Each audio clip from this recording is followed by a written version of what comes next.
Prime one, that's him.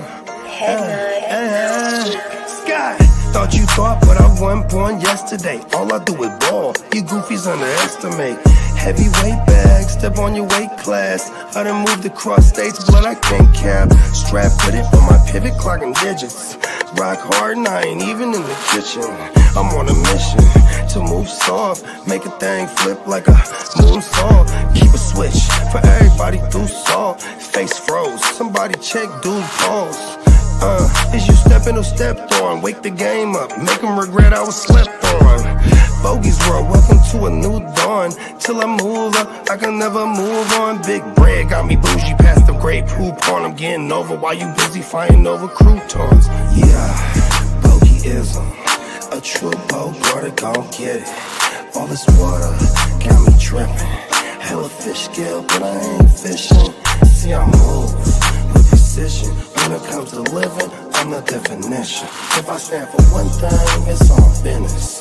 Bogeyism, it just hit different. Yeah, it just hit different. You find my story is all non-fiction. I put my family for me and I gotta mention. I keep an air fan tone mob a henchman. For you squares, option for opposition. And you ops that get popped trying to stop my ascension. Talking generational, you got my attention. Underworld motivational, you feel the sensation. Try and see how I look, get booked, I'll take it. I was just a crook, all it took was some patience. Now my phone out the hook, I got hella deals waiting. You ain't really made it unless you got somebody hating.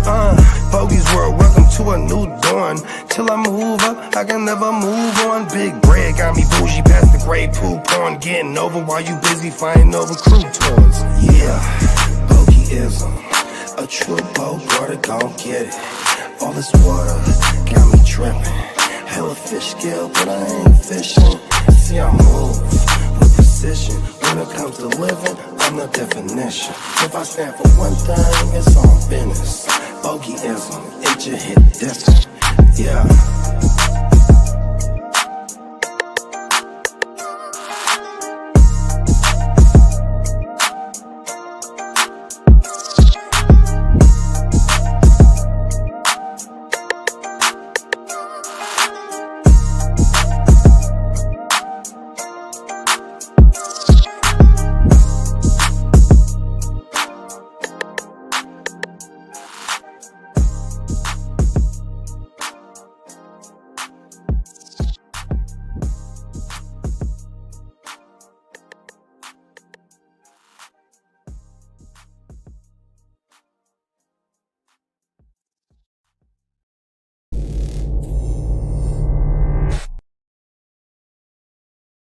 10, 9, 8, 7, 6, 5, 4, 3, 2, 1, 0.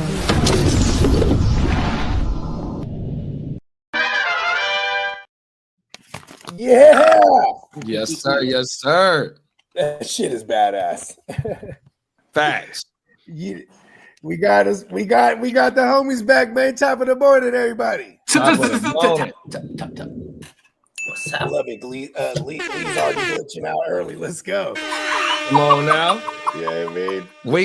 Hey, he's in mid-season form because we get to see them lightning bolts on Thursday, man. Motherfucker, I'm gonna be lit, motherfucker. Talk about it, Lee. Oh man, I'm just looking up for, and I'll take that lightning bolt, ram it up, kid his motherfucking ass, you motherfucker. Oh, Touching strings. Yeah, pause. Big pause, my boy. I was waiting for where you were right out the gate. I didn't know if you were gonna do it to yourself or where it was going at. That's what I thought at first. But yeah, I don't He think gets fired up, man. Because you know what? And he has a right to be fired up. And why do I care? What in the world was It's a that?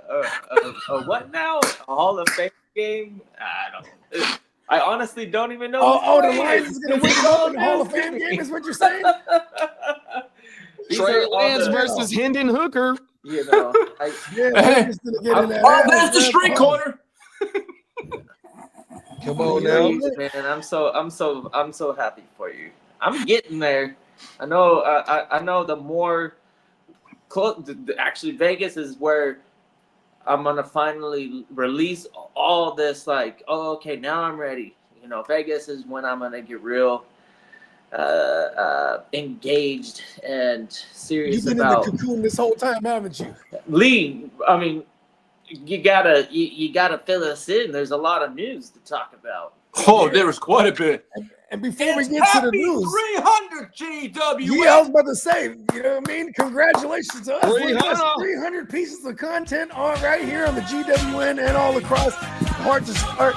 And the Spencer Guru, the Neon Peacock, all of us, man, we in this thing, gangrene. Shout out to Diamond Joe. You know what I mean? We always got the crazy old ear running around the streets, man. This is dope, man. And we do it like it's nothing. Come on, Yeah. That's 300,000 more. Hey, Simpsons, watch out. Because this is actually Talk about this is probably like the 300. This is probably like the 3,000th time that I've said you've tuned into another live edition, a Tuesday live edition. Yo, Game up. My boy, ready to go. Hey, Kid has said it, man. But before we get to the streets, man, shout out to everybody in the chat. You know what I mean? Everybody rocking with us like usual. Top of the morning, everybody. We in this thing. We got some new pictures up there, at least to me. All right. Looks like Oh, an yeah. actual, Ginger- like ginger it's ninjas. almost like one of those AI photo things where it's like, hey, can you give me a ginger ninja? There it is. Yeah, That's pretty neat. I like it. Yeah, it is pretty neat. AI, you know, it's there. It's for getting things better. like this. That's Yeah, what it's getting they've better. always said. The longer it has to build, something to, think on, it'll get better to, make decisions. The only problem I have with AI is, like, let's say I use Adobe, right? And you use Adobe AI to generate your stuff. Okay. What they do is they literally go into my library and they take references of all these designs that I've done before, and they compose that with other artists and they bring it all together. And then they give that other user, a product based off of everybody else's work. So that's the only issue I have with that. And I'm paying for the service. So it's kind of like, damn, license agreements and bullshit. But anyway. Yeah. Well, Yeah, they trying to put an end to that. I got a story about that where it's this author, a New York Times best-selling author. He was in front of a congressional meeting talking about the intellectual properties and how they're taking his stuff as reference to update the AI shit. Because AI isn't good enough to create stuff on its own. It needs frames of reference. So like all these AI music generating woo-wops these days, like they're smart because they went and got the Timbalands of the world and all these guys to co-sign this shit. And then like anything that's out there in the internet, bro, they could just be like, well, for all we know, they're just taking it, running it through their data shit. So now they have frames of reference when you're like, I need a Bay Area sounding Bogart Scott-free in Japanese. You know what I mean? And like, they cut this shit up. Yeah, that shit is ridiculous. Because the shit is out there. Yeah. As frames of reference. 100%. That's crazy. That's a crazy prompt. Right? So imagine this Peacock, like you got all this art out there now, right? And then they start going, oh, this AI shit. I mean, that's why the AI art shit's popped up first, because we have fucking centuries of art that they could just use as frames of reference.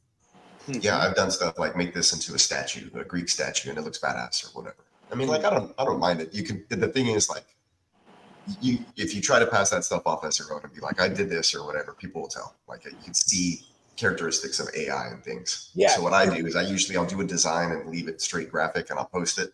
And then like a month later, I'll be like, okay, let me use AI to enhance this. And then I'll post it again. But I'll also take the AI, put it back into one of my systems and like, change things and fix, because there's still little imperfections that I don't like when I get something can really you hear good. that jackhammer? No. Nope. No. Okay, good. Damn. It's That's just a super- jackhammer, just a Just a jackhammer in the background. Salute Gemmo. We're discussing Come on AI. in. We're discussing AI right now in our 300th episode here on the GWN.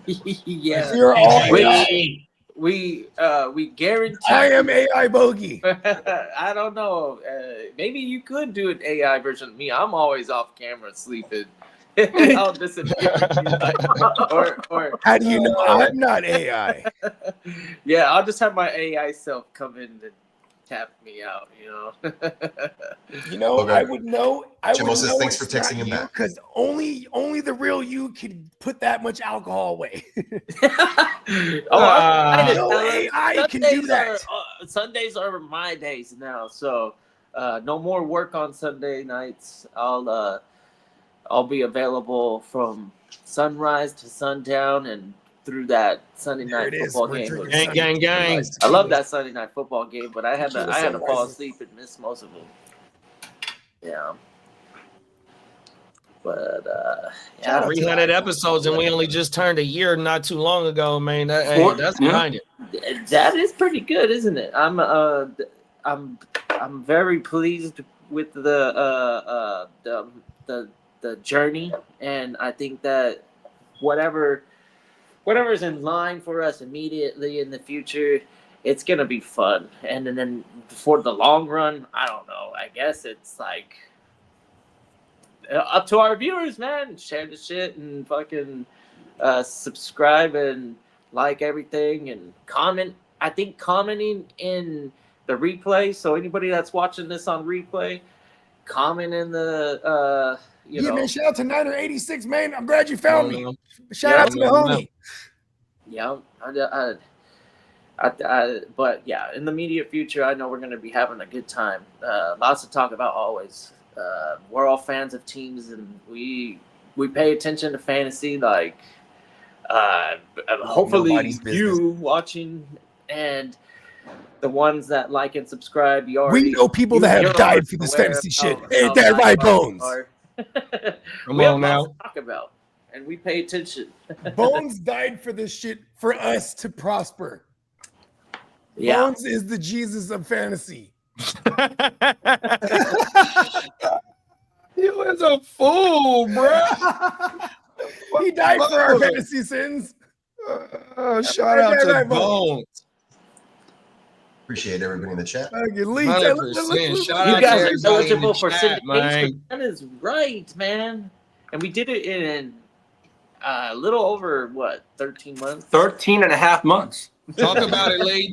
When I made, we all were on board, and then I made the channel, and then I kept lagging us from the start time. You know, like Well, we got kinda guys kind of like like a Nicolas JD Cage and and Gone in Peacock 60 to help Seconds, us where out. they're like, let's go, and he's like, hold on. and Now about let's to go. spin. If You know you what I mean? look Like, at like just we're like a, right when it felt right, we went. we're like a train. We're an engine. We keep on ticking and we keep on going. Talk about it, Lee. Yeah, it's Lee's not one of just them old this school show. engines that We got runs on the the two-stroke. You know what the I mean? English pedal. Lee Shout out engine to the runs on coal. You gotta rev Lee up. Pause. Hey, Lee, I ain't too far behind you, Paul. You know what I mean? Oh, everything. So I'm Let's gonna go, mix Lee. the gas and coal. Lee's the new improved green-powered Lee. You know what I mean? Yeah, sugar free. Facts. Sugar-free green-powered. You know what I mean? Sugar free Lee. It's all natural now. Pause. Yeah, man, shout out to everybody in the chat for real. Shout out to everybody in the I'm chat, gonna man. want it, 100%. We in this thing. And then yesterday, my bad, y'all. I totally forgot to mention World War 32 on Thursday as well. Yeah, I totally forgot about that shit. it. When I got mentioned the it reminder better. just not too long ago, it said, "Oh, your league is drafting in 2 days." I said, "Man, I forgot to talk about that shit yesterday, I got dog." the first pick. That's why we're here. I'm on the clock. I've been on the clock. OTC. You know what I mean? I'm running. Hey, you know who got the number one pick? JD Cuzzo. That be over here blowing with us and shit. Oh, is that right? Yeah, because he like last minute, he's like, you still doing that 32? Because I shot him the invite like initially. And I was like, yeah, hell yeah. I was like, we need like 3 more people. He's like, okay, yeah, I'm gonna join it. I said, okay, cool. And then like, you know, he works during the day. He's like a mailman or something like that, or a postman. But then so like, you know, he was like, oh, how'd the race go? I was like, I couldn't remember I've never been in the sleeper league with him, so I don't know his handle. And then like it was like later on, I was like, oh, what's your handle? When we were just chilling here blowing, I was like, oh shit, bro, you got the first pick overall. In the 32, that was me. Kid got the first pick. Oh, you got the first pick overall. Yeah. Yeah, so here, let me go Oh, I back fucked it up. My bad. and check this out. The 1-2 is Elk. And that I think that's him. Yeah. Yeah, okay, so he has the 2 overall. Oh, nice. Elk Ah, or you got the something. 1. Oh, you did say you're on the clock. Look at kid, okay. I'm So over what here you gonna do fucking here? up. I don't know. All right, It's before we crazy. continue the show, we're gonna get it out of him. What you gonna do? You're on the clock. Okay, well, here's the 3 decisions that I have. And I'm okay with sharing these because they're probably safe to say this is a 32-man league. Everybody knows these. Can I guess? Right? Is this inappropriate? Do No, I no, have it's not. permission? You own the number 1 pick. Yeah, why Yeah, not? but I don't want to talk about shit and fuck it Okay, up. don't do it. I just want Like- to see how far I can push you. But the players that you're going to talk about or the strategy that you're going to talk about, you can actually do that if you want to, though. I You could know what I also mean? do it. And you don't got to say no players. Fine, maybe. Or I don't know. No, because yeah, I would got to probably find have out to where I wait till think I got in 17. hindsight. Because I Oh, already shit. said those Okay, I got 3 19, players. JD. We're So in the once same- the we're in the 3rd same player neighborhood. gets drafted, should I No. then be I got 22. like say I think Oh, I you got would be 22? safe to say it then, but I know you want to you want to hear these 3 names. Yeah, this gonna be the. I already know y'all got a league called the Cutthroatiest of the cutthroat of the Quarterback, wide Cutthroatiest, but receiver, this running shit back. right There you here, go. man. Easy. Oh I'm my already thinking about it. There's not one there's not one position that I have a contemplation one player or the other in the same position. For me, I'm contemplating a quarterback, a wide receiver, or a running back. Even at the 101, I would in a 32-man league, I would probably say going after a running back isn't the most awful idea. Even though it might not be the most popular idea, technically. I think there's going to be a mindset of people that view the running back position as the most scarce at skill when you're in a 32. Especially the top end, because the bottom end, there's a few that you know that like, oh, okay, as long as they're healthy. I'm going to have the shittiest running back ever. I swear to God. I hope everyone goes running back in QB. Yes, please.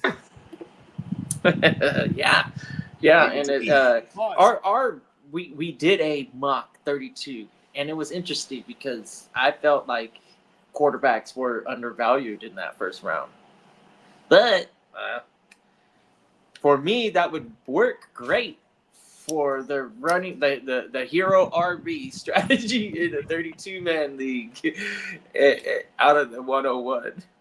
What's up, Crooked? Facts. Big Crook in the building. Chicago Clubhouse, man. You know what, though? In a way.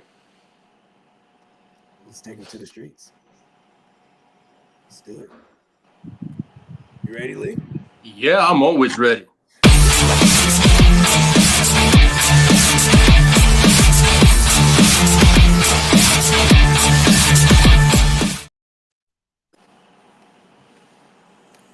What's up, fellas? Happy Tuesday and happy Top of the morning, big bro. 300 to the 300. GWN. Well, Let's go. see what Flat. He got them ears all flapped up and revved up, ready to Ain't go. ready to go. I'm charged up. You know what I'm saying? Well, there was some sad news last night. Yeah. There was a shooting at the NFL headquarters. Oh yeah, man. Rest in peace. There was one person that was seriously injured. Four to five people did die, but one person from the NFL was Oh. seriously hurt. Rest in peace. Yeah. Damn. People are. I guess the person that was doing the shooting had a grievance with the NFL. I seen somewhere it said bro left a note saying something about CTE or something. I don't know, but I know that he committed suicide. He jumped off the 30th floor of the building of the place. Wow. Damn, he didn't even just eat a bullet. He's like, fuck, I'm taking flight. That's what you say. We gotta go. Go with a smile. I mean, Sayah when he unalived himself untimely, he left a note, said, "Examine my brain." He shot himself in the chest, so they could keep he was conscious enough about wanting to keep his brain because he knew there was something going on up there. You know what I mean? And he definitely Chris Benoit is another one of those ones. You know what I mean? That head trauma over time, where like these dudes were in their 40s, but they had like the brains of 80-year-old men with dementia. You know what I mean? That's crazy. And that, you know, that frontal lobe shit, you know what I mean? It makes you, you know, the aggressions is heightened. You know what I mean? Your whole shit is crazy. When, you know what I mean? CTE is some other shit, man. And that movie Concussion, very poor African accent from Will Smith, by the way. I did not buy it at all. I'm just saying. And he had a fade. Yeah. Now, coming out of Kansas City, the Chiefs CEO Clark Hunt says the Chiefs feel urgency on their choice between renovating Arrowhead Stadium or building a new facility in Kansas. Who cares? The fuck the Queefs. Yeah, the fact is that they're not in risk of losing their team to another city, which is good for them. Yeah. In this day and age, you usually have that to worry about. There's like they wouldn't be in Kansas anymore, pun intended. Well, as for former Raiders, there you go. They would be in Kansas. It would be the inverse. We're in Kansas now. That's what they would say. Huh? They're in the big part of the Kansas City, which is the Missouri side. There's a very tiny part of Kansas City in the Kansas side. On a scale, not I think big enough to hold the dynasty. I think 1/5 of Kansas City is actually in Kansas. And one more thing I wanted to say on this is Arrowhead, the way it's designed, and they're literally the loudest stadium. You know, they do those they hold the Guinness record right now. It's like them and then the Seahawks. But it's the design of the stadium as well to amplify the sound. It's kind of a thing over there. You know what I mean? Just opposing teams got to go and no silent counts and things of that nature. And you know what I mean? Yeah, we know somebody that got firsthand experience at being at a game in that motherfucking stadium. Yeah, they said it was just they were deaf in that motherfucker. Whoa. That motherfucker in there rocking. They said you could feel the fucking what was it? Even in the famous Beastquake run, Marshawn Lynch in the play in the wild card against the Saints, that place was going so crazy that it actually registered on the Richter scale. That's crazy. They're screaming and stomping and just shaking the whole place up while he's on this fucking 80-yard fucking run to the house. You know what I mean? Well, it looks like former Raiders defensive tackle Christian Wilkins playfully went to kiss a teammate on the top of his head, and that player took offense to it. I don't play that shit at all. Don't come through kissing me on the head trying to little man me. That incident may have been the factor into Wilkins being released. That's sexual assault, man. I mean, what if that guy was really uncomfortable with it? He's like, hey, man, I'm a heterosexual man. Then again, the Raiders do have some... Oh, I'm not going to say it. I'm going to watch it. Yeah, be careful. Yeah, please don't. Please don't. Good looking. Hey, I caught myself. I don't... Hey, we got Bakes in the building. Top of the motor, Bakes. Big Bakes in the building. Big Bakes is Vegas bound. They had Richie Incognito, didn't they? What's that? Lee, you're such a boomer. We won't touch on that. That was definitely the height of like cancel culture too. That guy was like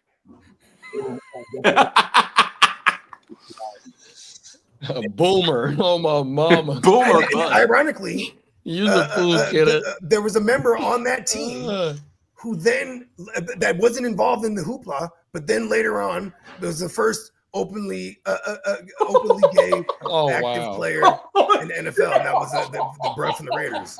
I mean, there was other bruh was drafted, Michael Sam, to the Rams, but that was like he never made the team. So, but yeah, that was shout out to the Raiders. At least they know how to clean that bullshit up. You know what I mean? all jokes aside, they were finding any excuse to get rid of Christian Wilkins and not pay him that bread for real though. Yeah, that's true. And Whole new he went and regime. kissed bro. He went and kissed bro on the top of the head, and bro didn't like that at all. He's like, "Hey, you know what he just did to me? He just degraded me." Like Eureka. Tom Brady was like, "There it is. That's what we needed." I feel like Tom Brady's in like some command center, just like calling shots from the dark. I'm gonna tell you what it is. Tom Brady is like on the Boondocks when they was doing Tyler Perry, and Tyler Perry was everywhere. He got cameras everywhere in that motherfucker. Oh, everything. Like the Truman Show, bro. Like the Atlanta episode too. Oh my mama, bro. You ain't lying.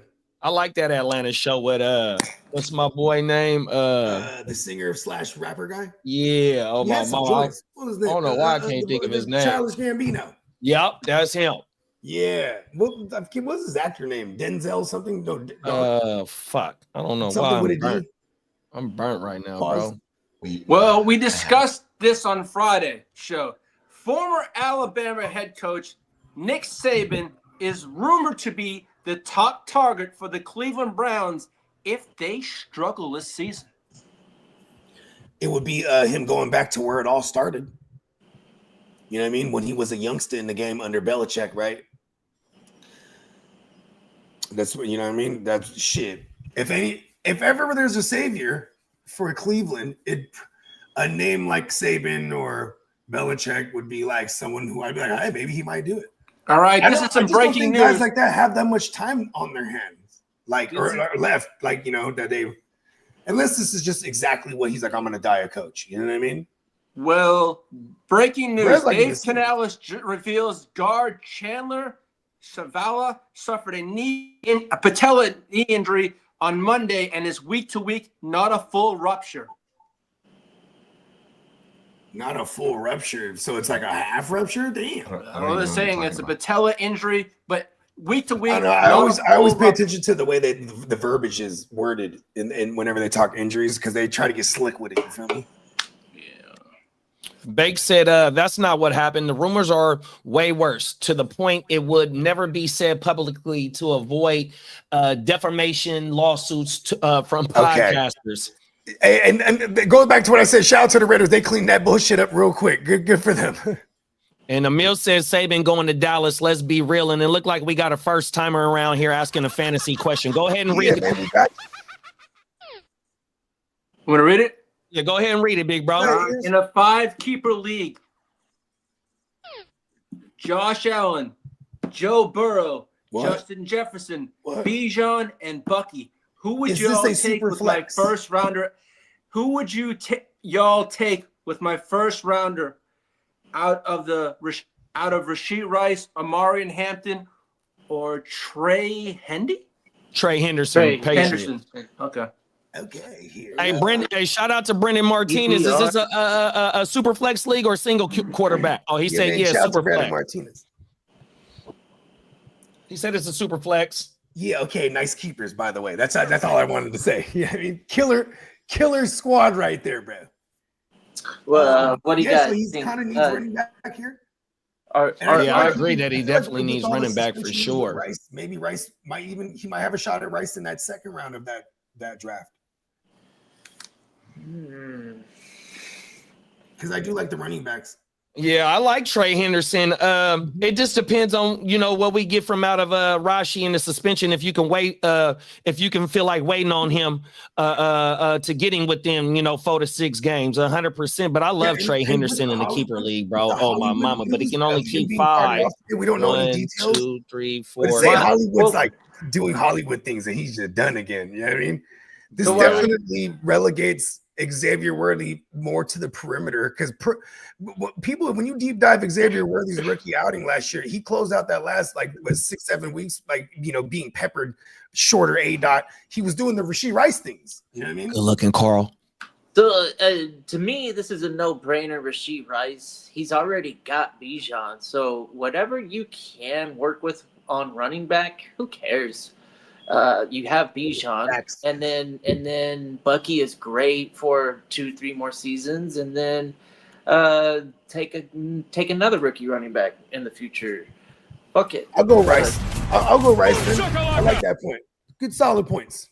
Yeah, I love Trey Henderson, bro. Trey Henderson, what he's gonna present to the table in New England, and with Rahamador, even though Rahamador I think he got paid last year, maybe the year before. Rahamador on his way out the door, and I think Trey Henderson is gonna be the #1 back by season end in this offense, 100%, and he's catching and running the ball 100%. Josh McDaniels running backs, they tend to catch like 50. But I'm not mad on Arashi because we getting a #1 wide receiver to pair with Justin Jefferson and them 2 quarterbacks on top of Bijan 100%. And if he only gets 4 games, 3 games, we seen, I'm a big heavy proponent Rashee Rice. Y'all can go watch one of my videos. I got a segment on Rashee Rice for this year, 100% dog on my mama. You know what I mean? But I love Trey Henderson just for, as a keeper. I know it's not a full dynasty league, but yeah. I love Trey Henderson, bro. I ain't gonna lie. If he's saying what he's saying, and that this is the value that you can get in a first round for a keeper league, that Rashee Rice is that first round value, then obviously that talent behind it's probably not that great because you are getting a discount with Rashee. I mean, think about this: if it's a 12-team league. So that's how good he is, though, because you're getting a discount. You are like you could potentially be dealing with a player that would have been taken in a 12-team 5 keeper, whatever this is. I'm just using 12-team as an example, but that's already 60 players off the board. Rashee Rice, does he fall into the top 60? Typically, no. I think he's just slightly outside of the 60, but maybe sometimes he is. Like 100 receptions if he plays. Oh, yeah, full season. This guy is definitely money. About 80 receptions, he plays 10 games. Well, I have faith in Mahomes improving, bouncing back, so to say, in a fantasy. That offensive line, where he still ended up being quarterback 8 or something. Yeah, the A-dot for the receivers, the yards after the catch for Kelsey was down, the A-dot was down. And it showed because of the offensive line play or the left tackle play. What I mean? They had to put Tooney at left tackle at the end of the season. So that's one of the reasons why he was getting rid of it. And then you got to remember, right? So all it was is Rashee for the first 3 games. So Rashee, Kelsey, and Worthy got to play the first 3 games, right? Then after that, fucking Hollywood didn't come back until week 16. So then you had them other 3 play 3 games for 2 regular season games and then going into the playoffs. Yeah, annoying Justin Worthy, even though Worthy had 100 targets and 60-some receptions, he only had 600 yards. 100%. He was getting peppered in certain games. And then motherfucking Kelsey had 133 targets, 97 receptions, only 800 yards, 300 yak, and only 3 TDs, bro. It's like he's on a decline as well. They need Rashee 100%, bro.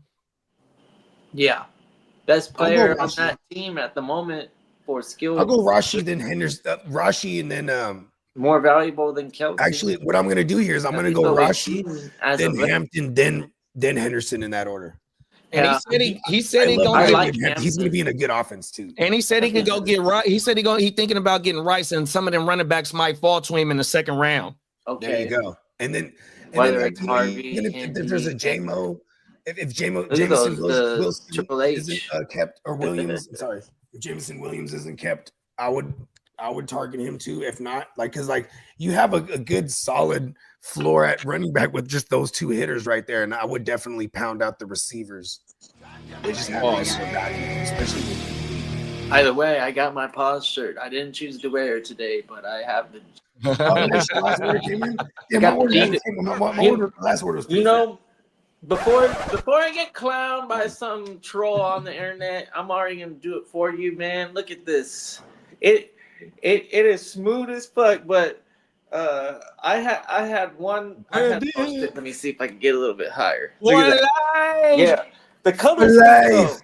I was immediately told that, yo, that's fucking Charlie Brown's shirt. I'm like, oh man. Hey, I like that yellow. It looks pretty good on you. Then again, it's also the Padres cool with the San Diego Padres. We know why Kittle. Yeah. It's the Padres. That's why, because you got a hat, you can match it. Yeah. So, hey, tell him it's the 619, kidda. Shout out to the 619, man, on my mama. That's our sister city. I love that he has another AKA. He is Charlie Brown. Charlie Bro, Brown. Charlie Brown was badass, bro. Yeah, it is the Charlie Brown shirt. Yep. Hey, shout out to Brendan. He keeping this motherfucker on fire. Then we got He's on Fire, aka Hey, man, Brandon. two Man, bangers oh is my better than mama. one. Man, hey. Shout out to the whole motherfucking chat. Y'all on fire this beautiful Tuesday morning. Make sure y'all pull up on Thursday for the Hall of Fame game, the World War 32 kickoff man league 100%. We gonna be on that motherfucker damn near all day 32 talking shit, bro. savages. Oh man, Pull up. it's almost the Hall of Fame game. I got something for that.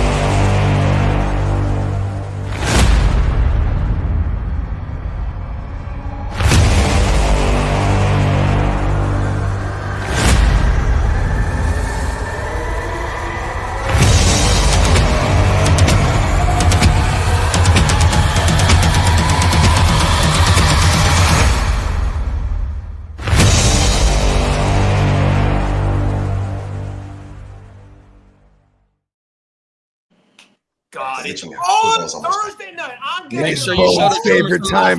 love. Witching hour. Come on. Oh, football's almost here. What else We're you in got the for us building. here? What else do we got? Let's fucking go. There's news Bones about was excited about that last draft. Ain't that right, Bones? Come on now, we here. Well, we have some contract updates here. The Bengals and holdout defensive end Trey Hendrickson reportedly have an agreement in place on an extension that would keep him in Cincinnati. However, there is still a disagreement over the guaranteed money, and it's considered to be a big issue to be sorted out at this point.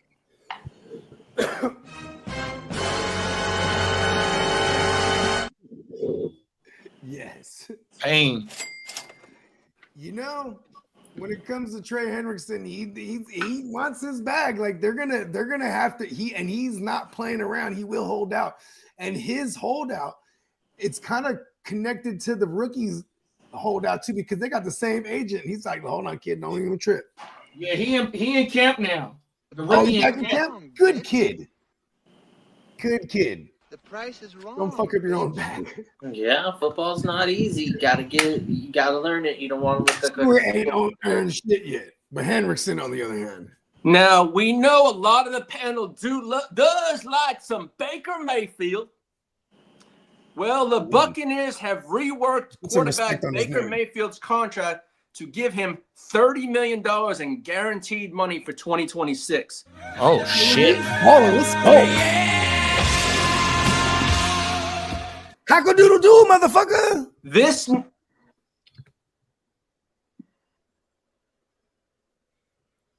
This now gives him guaranteed money on the books while they work towards a longer extension for Baker. and hopefully he'll earn his market value. Not like recently. I feel like he's been on that redemption path where he's like, hey, I still gotta prove to everybody that I'm a real They're like, here's 30 quality guaranteed. Go get you 60. quarterback. Kid. Go get you 60. Win a Super Bowl, kid. For me, he's convinced me for the last probably 3 years. I've been convinced. And then for a lot of He's still people, young as I don't hell. even know if it's convincing that he's in the quarterback one range still. I still think that there's people out there that doubt Baker and his true value and Talk about it, big bro. undervalue Baker. Largely, we have him. They probably aren't outside warning the people. top 10. He's them up. for 5, 6 right now Those on, people wake up on the my wrong side of the rankings. Bro, 4,800 total yards and 44 TDs last year, How dog, many and like rushing? How many 16 rushing? picks. Look at his rushing. Bro had Rushing's almost not like- too bad. he had like You know, he's 400 not a love Baker. coward. Yeah, He's I love Baker. definitely He not a overproduced that coward. last This year, definitely. motherfucker goes out there, he tries hard and He's ready to puts die his out body there. out on the line a lot of the time. That guy By gets the beat spirit up. of Bones. Well, shout my out mama. to our main man, Derek. Well, Cowboys owner Jerry Jones said there's no rush on a new deal for Micah Parsons, and he emphasized Right Parsons on will time. be paid his worth. He said Micah Parsons will be paid his worth. Yeah, everybody is gonna. That's just how the Player Association and the NFL work together. They talk about it. They say, hey, NFL is important, but what makes NFL is the quality of players that are out there. If they're not out there because we can't make a contract, that's not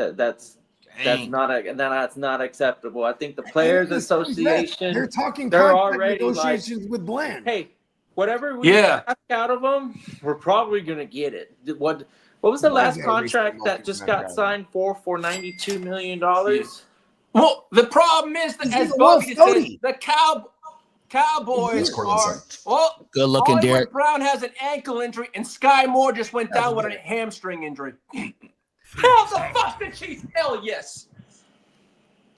There is Fatality. I wonder if teams intentionally. They dropping like flies in camp, y'all. Hey, well, watch out for Jalen Royals. We forgot about Royals that the Chiefs drafted in the 4th round. He's heating up. Let them feel the unwanted team. I don't care. Do they weed out the injuries during the preseason now? Is that the strategy? Is there a strategy right now that they want to weed out these injuries and then get the people that are healthy the most time to get the experience needed for week 1? They're doing the Joker and the Dark Knight. They're Are they doing there's only one two-a-days clock. right now? Is that how it is? I don't think you can even do 2 days no more. Second day is the first day in pads for the Chiefs, I think. Yeah, yesterday was our first day of pads. I don't think you could do 2 a days no more. If it is, I know the quarterbacks can't throw. They can only throw 1 time a day for sure. Okay. You know, since the CBA, they changed them practice rules.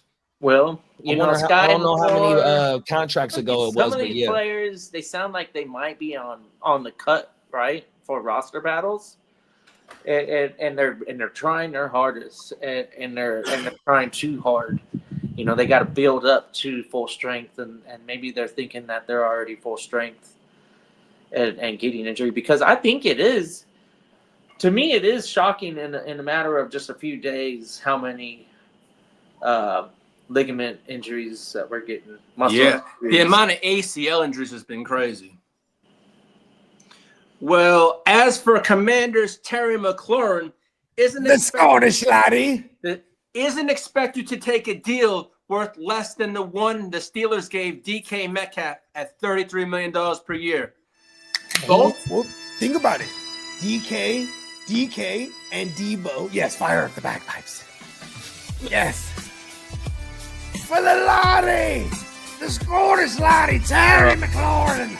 Did you see in Scotland? They were Donald Trump was trying to talk over the fucking bagpipes, and then the bagpipe player was like, "Nah, I ain't stopping for your ass." Come on now, everything. We finna let this shit slap. Fuck you, Trump. And he's all just like blah blah blah, and then he doesn't Hey, realize that blow the because bagpipes in the background, he's playing his shit. You know, it's like it's my turn. Fuck you.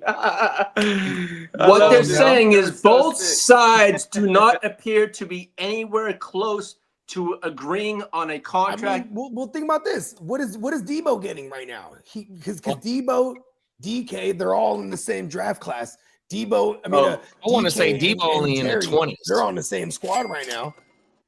You know what I mean? So and Terry's been the most consistent out of all of those guys. They're all from the same draft class. Well, I guess AJ Brown is too. Facts. Think about it, Terry McLaurin's been the most durable too out of all of them. This is when Jason Daniel he can follow in the footsteps of a lot of quarterbacks, and they I'll be right back. go to war for their guys, and then every day they pressure the owner and the upper management to pay him what he's asking because he's worth it, and then just bug him and then say, if you want me to be successful, I want him to help me be successful. Just kind of, stand up for your teammate. I bet you he's doing it. I'm just saying it. I'm out loud thinking it. It's like, I hope the quarterback is doing that. And then gets this done quick. because is Washington known to pull the, like, even Cincinnati, they just got the deals done. 49ers, they're historically known to wait to the last minute to get their deals done. But do the Commanders have a history of taking their time with their guys that have helped their organization be successful? Man, who's the latest to get paid over there? I don't know. Well, my buddy Todd just said he booked his airline tickets for Vegas. That's right. He's going to be there Friday and Saturday. Perfect. Shit. I think just them D tackles, Deron Payne and what's the other D tackle over there that they drafted? One of them is still there, and the other one is in Minnesota. Damn it. Oh, Young? Oh, no, we traded for Young from them. That's kind Damn, I can't even think of the other bro name. Emil says Jonathan Allen. There you go. Good looking, big bro. Oh, yeah, he's in. My mama. I think Jonathan Allen in Minnesota. Good looking, Emil. Oh, my mama. Washington is pulling a Jerry Jones. Shout out to Brandon. Brandon said he's going to be at the Texans practice tomorrow, too, man. 100%. Let me know what you see. Got to give the props to the Redskins GM for signing him to a great contract that strategically ended as Terry was approaching his 30-year-old mark. Yeah. And the GM came But he was an old on rookie, time. wasn't he? who? He's an older rookie. It wasn't he was 23 when he became. Yeah, you're talking about Terry, right? Oh, yeah. I think he was. Yeah. When Terry came in the game, because Terry's 30 right now, or he's turning 31. Yes. I think Maybe he's he a didn't September look baby. Jew. Old ball. He wasn't an early declare. He wasn't no early declare or anybody that was. Excuse me. Well, I do have some Houston Texans guy. news. Hello. Well, the Texans safety Jimmy Ward, Okay. Go ahead. Texans Jimmy. safety Jimmy Ward, who was charged with felony domestic violence, head coach D'Amico Ryan said the team will let the legal process play out. All good, man. More Kalen Bullock snaps. Yeah. Now, as for CJ. Texans running back Joe Mixon, Here we go. he's on the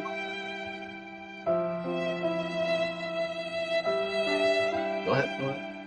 He's on the non-football injury list, is expected to be out an extended period of time. They said between 6 to 8 weeks, I believe. Does this have any correlation with them approaching Chubb and getting him really fast? I was gonna Look, if they knew about this injury longer ago, they probably would have gotten J.K. Dobbins, not Chubb. That's my guy. And then, if you Oh, my look bad. at, That was if on you me. look at Mixon over his history, like the last I don't know how many years, he hasn't played in any preseason games. The thing is, he is missing camp, so that's kind of crazy. But And when you estimate the 6 to 8 weeks, that means that he's going to miss some regular. yeah, that's the season first time I time. hear 6 to 8 weeks. I thought they just said That's they'll my first reevaluate. time, too. No, bro. they said the shorter window was 6 and 8 was the prolong, but that's what they said that this morning. Yeah, I had heard like closer to the. Who said this, Lee? It was on NFL Network. Okay. Hey, Carl said, talking about McLaurin, What up, Carl? now McLaurin wants to make $30 million for ages 30 through 34 for the talent he had when he was 24 through 28. Nah, it don't work that way. Was DK was he not the 492? Was that TK or? Yeah. But the guarantees are like, I think they got like 40 something in the guarantees. So the though. math, I mean, yeah, that's 22, 23. I don't even think that's cheaper than Ayuk. DK isn't even earning as much as Ayuk. No, DK's not making as much as Ayuk. DK's was an extension on top. DK's was super front loaded too. But I'm saying he's comparing it to DK because they're all in that same draft class, bro. AJ think that's Brown, just how much players this cost. is why Philly's smart. Philly Why they keep restructured bumping AJ up Brown the last salary. year. It was like, all right, before everybody started getting noisy, you know what I mean? Let's get him paid before Chase and all them get paid. You know what I mean? Terry McLaurin, if he gets 30 Howie minutes, Roseman's he'll be genius. lucky.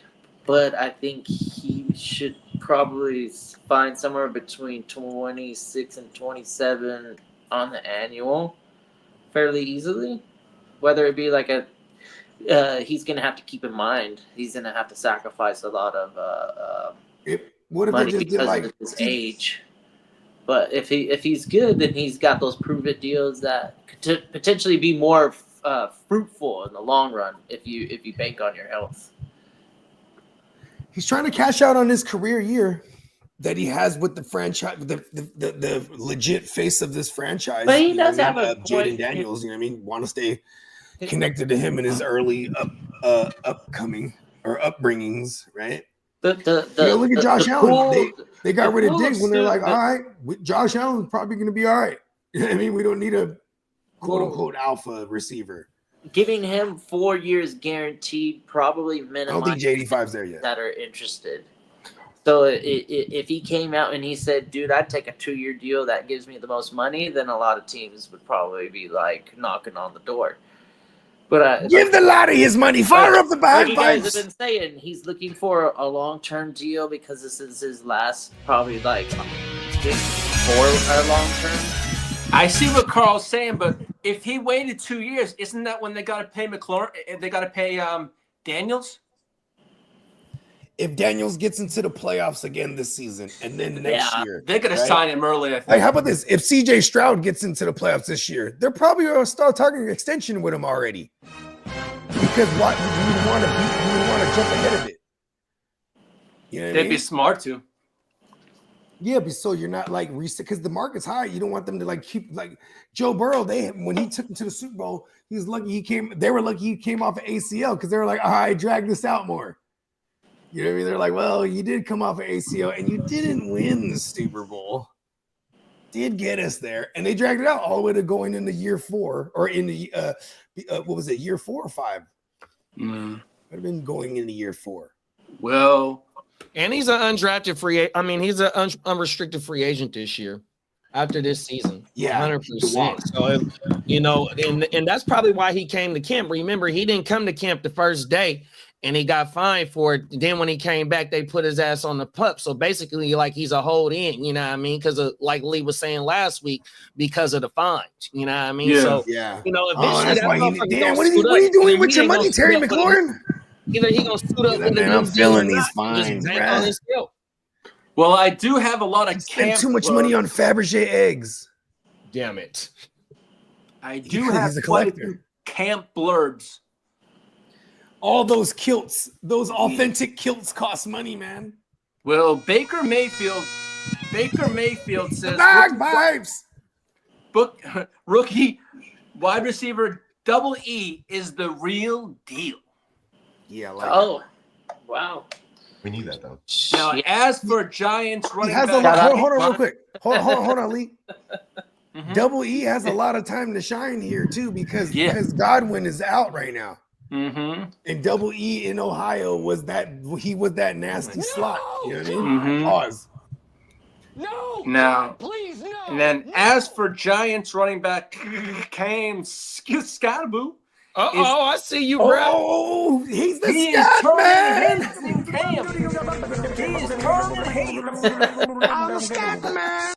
I see you, Lee. I'm trying. I'm trying. Hey, you doing a hell of a job, bro.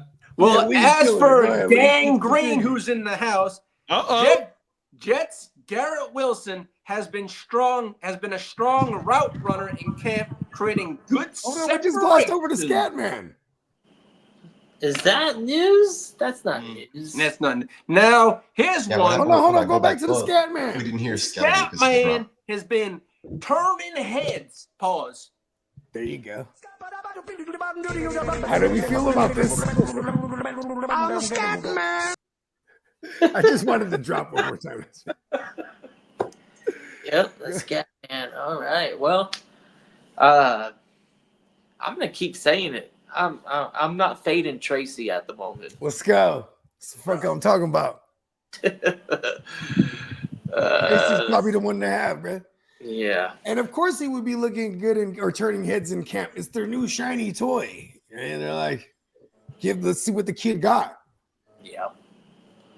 Yeah, I mean, I like at, Kyle Williams. I like at what they've been best, saying about him over there in New England right now. I guess at best for Scatterboo for the first. Yeah, my boy on the good half. thumbnail been killing. They've been saying he looking like the real deal in camp right now. Yeah, you talking about Kyle Well, Williams, right? At best, Hell no, I ain't talking about no Kyle Williams. Who you talking about? Scatterboo Pop Douglas. and Pop, smoke. Oh yeah, Big Pop. Oh, yeah, they Big did Pop. say Pop and Drake May is the one that got the most chemistry right now. Now, also, Jaguars running back Tank Bigsby continues to be the focal point of the team's rushing attack and could take over as the RB1. Uh-oh. That one's big. Let's talk about this one real quick. Tank Bigsby becomes pretty It's valuable. not Ron, top of the morning, man. Ignorant Thinking Podcast. up, in the Ron? building. If it becomes a 65-35 split, all of a sudden Bigsby is the only piece in Jacksonville outside of Brian Thomas. And then, well, it's a wait and see for how your leagues are built. Most leagues aren't IDP, so Travis Hunter, it's a wait and see for me on how valuable he will be for wide receiver. Travis Hunter. Yeah, but right now they're saying one of the last blurbs I got, I think Lee sent it out or something, right? What was the last thing you said He about sends out a lot, Travis doesn't he? Hunter? He said Travis Hunter, or maybe I was reading somewhere else, but Travis I need Hunter, all of it, Lee. he's impressing with his snap counts. He's on the field constantly. Yeah, his conditioning and whatnot, and like he's just this kid got a motor. And also for what it's worth, he's been predominantly on running offensive snaps. It was one of our friends in the chat. That's where I was reading it. Brain no worky sometimes. Now, as for Gangrene's Jets, running back Breece Hall does not feel he is the running back long term for the New York Jets. Oh, shit. What? Nope. He said Breece Hall came out and says he does not feel he is the running back long term for the New York Jets. Trade for Breece Hall? Man, On the pretty low? vocal to, in my opinion, to start a preseason and I'm so glad you found that shit, your first interview, they're like asking you some hard questions, I guess. Granted, like those are some tough questions, but to be so straightforward and be like, "Oh yeah, bro, I'm not in here for the long run. I know that." You're like, "Oh, what? What do you mean?" Okay. He might be on his way out the door. Luckily there's a lot of running backs that can play schemes, so that's all it is. Oh, there it is. He goes to Washington next year. Bomb. Well, as for Vikings wide receiver Justin Jefferson, he sustained a mild hamstring strain and will be reevaluated in 10 days. Good. It's the mild sauce. It's not the Now, hot sauce. Training camp Fire news sauce. this morning, Bears rookie wide receiver Luther Burden was kicked off the field and chewed out by Ben Johnson after issues at the LOS during team drills. LOS? Yeah, I don't know what that meant. What's that? It's Line an of acronym scrimmage. for something. Well, Line of yeah, line of scrimmage, yeah. Now, as for Line of Chiefs, scrimmage. He's gonna fucking get the fuck off my field. now as for Chiefs Get off wide my field, receiver Luther. Hollywood Brown, he was sent back to the facility in the front seat of a car this morning with athletic trainers. He sustained a lower leg injury, and they'll be expecting an update from Andy Reid after practice. They said it was an ankle injury. Hollywood. Now, as for Patriots, Demario Pop Douglas and Drake May have made a strong connection in camp and Douglas has been the star of the camp so far. Let's get it. That's a Guccini Yeah. special right there. You I've been damn on that right. also. Pop Smoke. Yeah, and as I've been for on the record. Cardinals, Marvin Harrison Jr. has been very impressive and they're expecting a big sophomore year incoming. Has begun. It has begun. Talk about it. And as for now, AR Anthony Richardson is back practicing. Oh shit, I didn't know that. Yes. Yeah, They're he's saying been terrible. both Anthony Richardson and Michael Pittman have developed a good chemistry, whatever that means. 3 years later. Now, as for Peacock's Texans, wide receiver Tank Dell is making great progress in his recovery from his surgeries, they said. Shout out to Tank, man. And as for You the rang the Browns, Undertaker Cleveland billboard. Browns are expected to release one of the quarterbacks on their roster. Their current rosters are Joe Flacco, Kenny Pickett, Shador What? Sanders, and What? Dylan Gabriel. What? Who's the odd man out? Pickett. Yeah, I say Yeah, Pickett he's kinda too. hurt right Yeah, now. Ken- Ain't he's Pickett hurt still right Still now. hurt? Yeah, Ain't he's Kenny out with Pickett a still hurt? hamstring. Hold on, excuse me. Super Bowl champion Kenny Pickett. Ain't he still hurt? Yeah, he's going to be out for like another week or so with a. I thought he got put on the woo wop. Well, he's on the pup for now, I believe. Yeah, he got put on the pup, right? Pup. Okay, I saw that. Okay. Now, we do have quite a few signings that have taken place. I'm not gonna start off with my Chargers, but I will start No, off. go ahead. with- Just get them out of the way. I'll start off Oh, here we got in a question? Denver. They No, signed no wide question. receiver Cortland Sutton to a 4-year, $92 million extension. Impressive. Oh, Slater got his bag? Now, as for the Chargers, they signed Rashawn Slater to Oh, a okay, my 4-year, bad. He $114 goes with them second. million deal. That's The a good- Colts he signed deserves it. Good for left him. tackle Bernard Raymond to a 4-year, $100 million extension. The Cowboys extended tight end Jake Ferguson on a 4-year, $52 million extension. Ching, The ching. Dolphins and safety Hey, Minka hold on real quick. That Ferguson shit actually tripped me out because I'm like, wow, they actually paid a tight end. Ever since Jay Witt, they've just been rotating these Yeah, guys. that's rotating the You know, tight end. You're right. letting them do out first contracts and then sending them on their way. You know, even Yeah. Schultz, they franchise tagged him 1 year after his first contract was up. Like, I'm surprised they paid Fergie here. Good for them. Good for Fergie. Well, Hey, King D said, "Congrats, fellas, on the 300th episode, man. Hey, Good man. looking, thank big you. Appreciate you, man. Thank you all for You a big part of it, King D. And thank you to all All our y'all. subscribers. Let's celebrate." Thank you, everybody. Well, the Dolphins and safety Minka Fitzpatrick have agreed on a revised contract, adding $16.245 million signing bonus to his deal. Now, as for the Vikings, they signed Josh Metellus to a $36 million. Oh, the gold medalist. Yeah, he got a $36 million contract extension. Let's go. Now, as for Trent McDuffie, he says he loves being a Chief, but the contract stuff will come in time. Oh, he trying to say all the right shit. Good kid. He knows. Now, there's no- Hey, Derek said He's he the would. first We rounder. He shouldn't knows have they're paid. gonna drag his shit out 5 years. And then Derek said we shouldn't have paid Ferguson. I didn't like the signing for I the love it. Cowboys. I love it even more now. He likes Schumacher. He's got a Don't you ever point because disrespect they got Fergie. the young the younger. We'll replacement download that drop for again today. right now. Now, there is no momentum towards an extension for Lions linebacker Alex Anzalone. I finally said it right. Pronounced anal zone. Well, yeah. Hey, Brandon said swap Will Levis.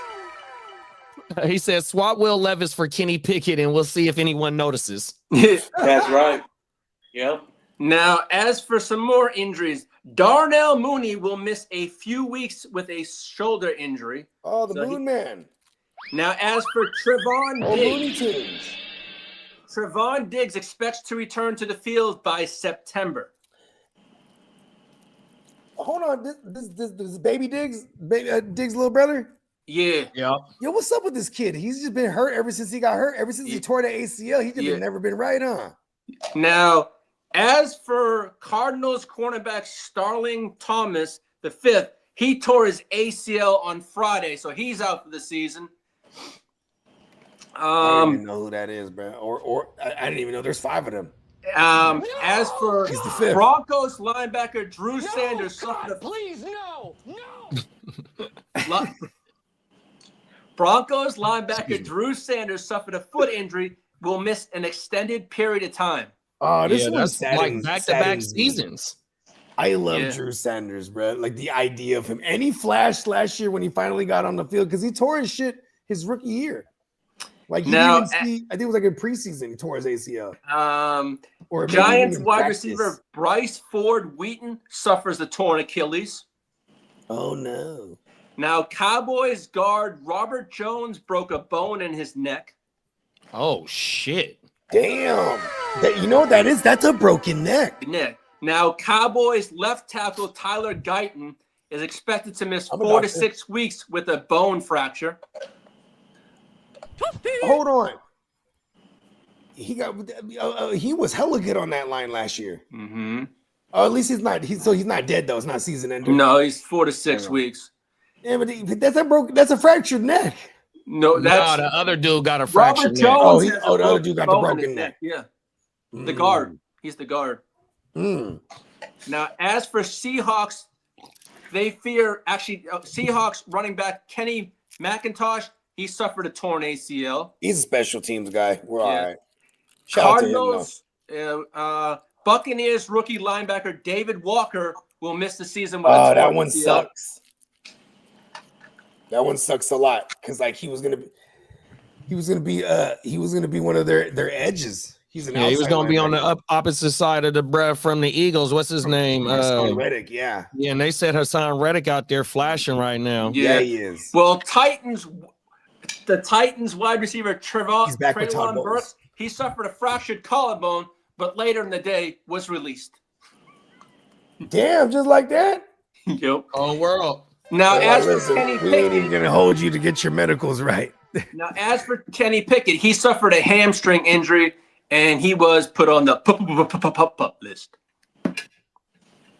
Now, as for the pup list, your 49ers Ricky Pearsall has been activated off the pup. That's right. Yeah, he y'all thought a hamstring could stop him? A bullet couldn't even stop him. Hey, Ricky been out there shining in camp, but he did get locked up by the rookie Upton Stout in camp yesterday on my mama. And that's all the news I have make today, each other folks. better. That is coming out. Yeah, shoot him up. Reload that thing one more time. Thank you. Oh, you gotta get ha!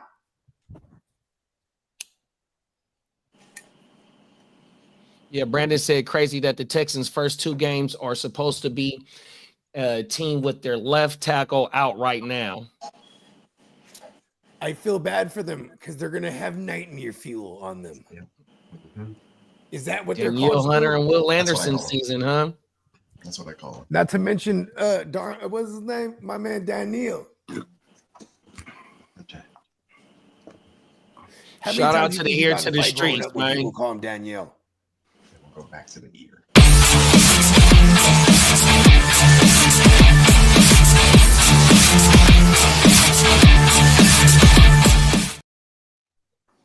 Yes, sir. That was the ear to the streets, ladies and gentlemen.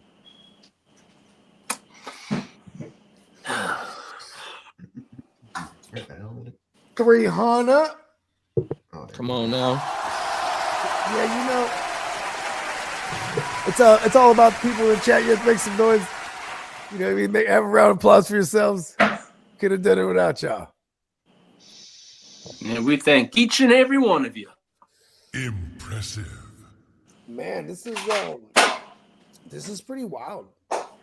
Like those injuries scare me, even though they've been like because they've been trenches injuries to some of these ACLs. I know. Remember last year? Last year was like every week it was like a star was going down. It was like, it's like someone really mad at fantasy last year that was just like, fuck it, they're all dying.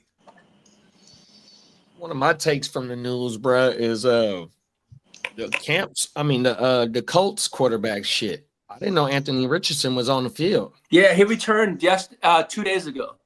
That shit was- crazy, bro. Yeah, he was there at the beginning of the camp, I think, or beginning of training camp, and then he was throwing picks and shit too, I think. And then so was Danny Dumbass though, but Danny Dumbass was like looking better. There was a beat reporter thing I had read that the players look more enthused with Danny Dumbass. That's not a good blurb for Yeah. Air The Five. blurb that came out yesterday was that Richardson had himself his best throwing. I believe throwing was the word used. Okay. It wasn't even passing, it was throwing the ball. I was like, okay. Well, it's just noise. You want your first round pick to be successful in the long run, but I still think it's white noise. Whatever you're hearing from Richardson, it should be a wait and see. Until you see it, it's a prove me wrong, show me something. He knows how to throw a game, huh? Give me the crickets, Peacock. Huh? The value has to be so ridiculous. Throws a game, huh? Look at Richardson is gonna go undrafted for sure. That's how that's where his stock is. 100%. Don't nobody want that boy on their team. Yeah, I don't even know why we're talking about this. I should say he's not newsworthy. It was surprised to hear that he backed though, and then it's not like they team is just trash or anything. Well, like remember that.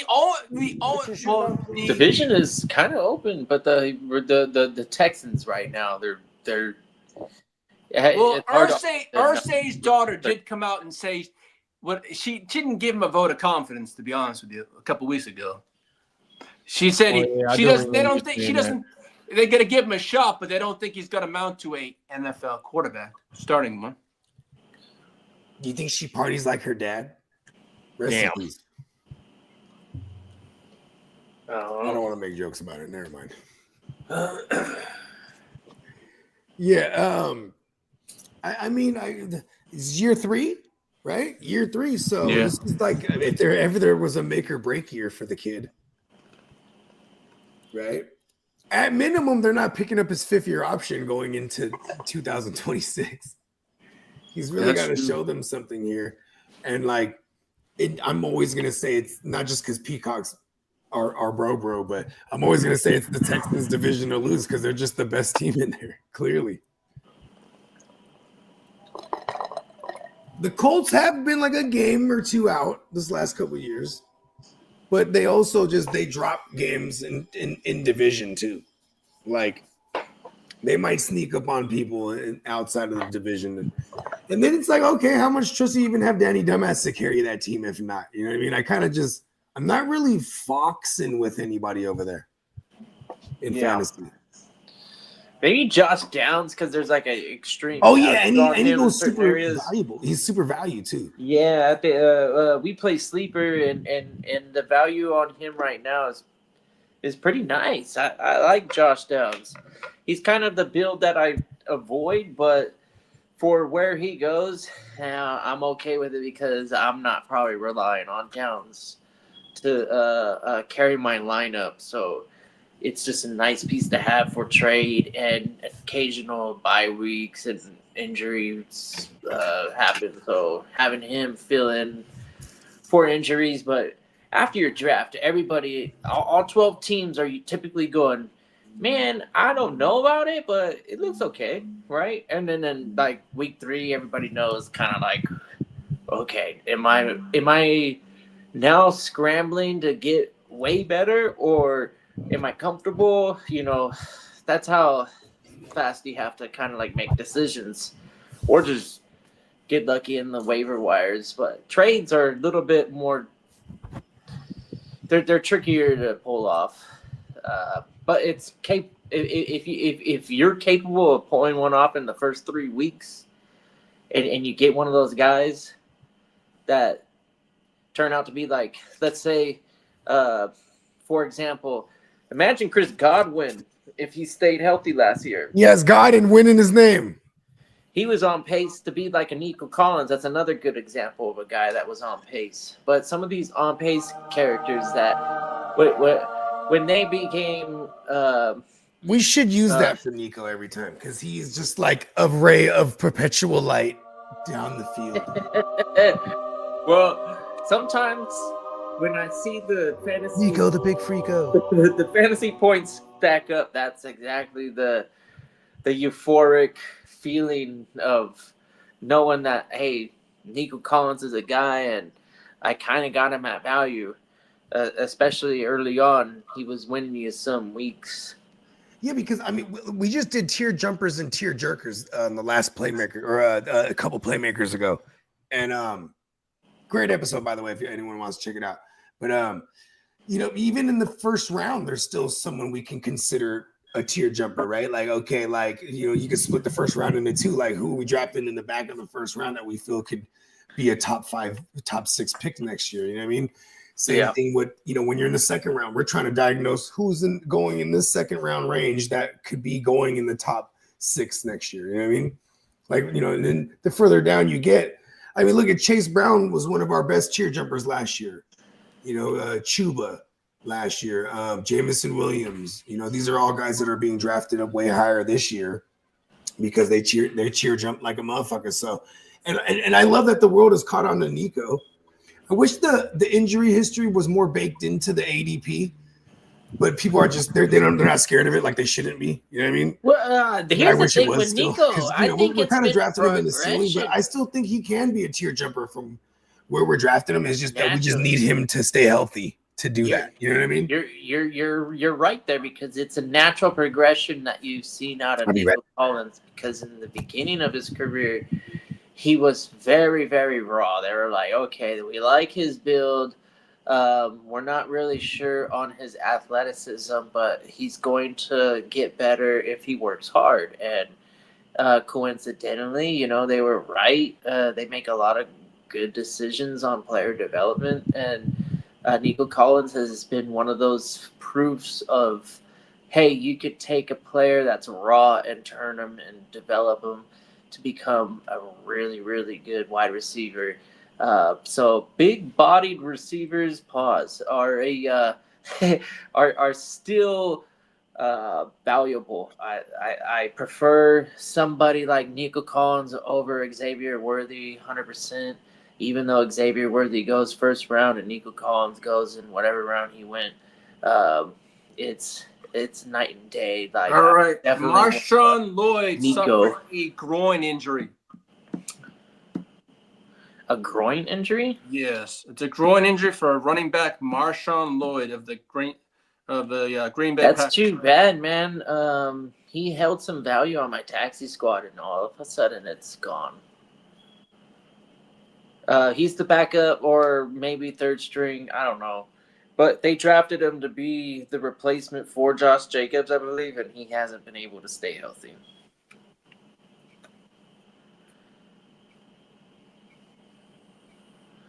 Look at Nico Collins' highlight reel.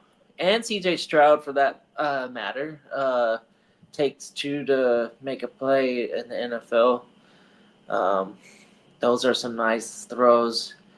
CJ Stroud's going to provide a ton of value at quarterback this year for those teams waiting on mid-round or mid-range QB1s. You might be entertaining the idea to wait a little bit longer and then get CJ Stroud at like 9 or 8 or somewhere along the lines of 10 even for some ridiculous setups. But people are undervaluing CJ Stroud. I think the weapons are there, and I was high on him last year, and I don't really see why I wouldn't be high on him continuing forward. Yeah, I think he's in line to have a bounce back season. Him and possibly Jordan Love. I think that they're Higgins, the fact that they're not being drafted in the top 12. Noel, and and all the other pieces that they have, running backs especially. Like, what if Chubb becomes a thing? I think I've already said it this episode, but Joe Mixon is in line to maybe miss some time, maybe, and having Nick Chubb, are you kidding me? That's dynamic. Now you for the team, because it is a next man up now. And then if Chubb doesn't develop and turn into the third down back that we think he is, or the 3 down back. I said third down back. I meant 3 down back. I think Chubb is good first, second, third down. Great runner. Just hold on to the ball and he'll average you over 4. It's the fumbles. Hopefully he maintains possession and doesn't fumble. And he's going to be a quality replacement for Mixon if and when he misses time.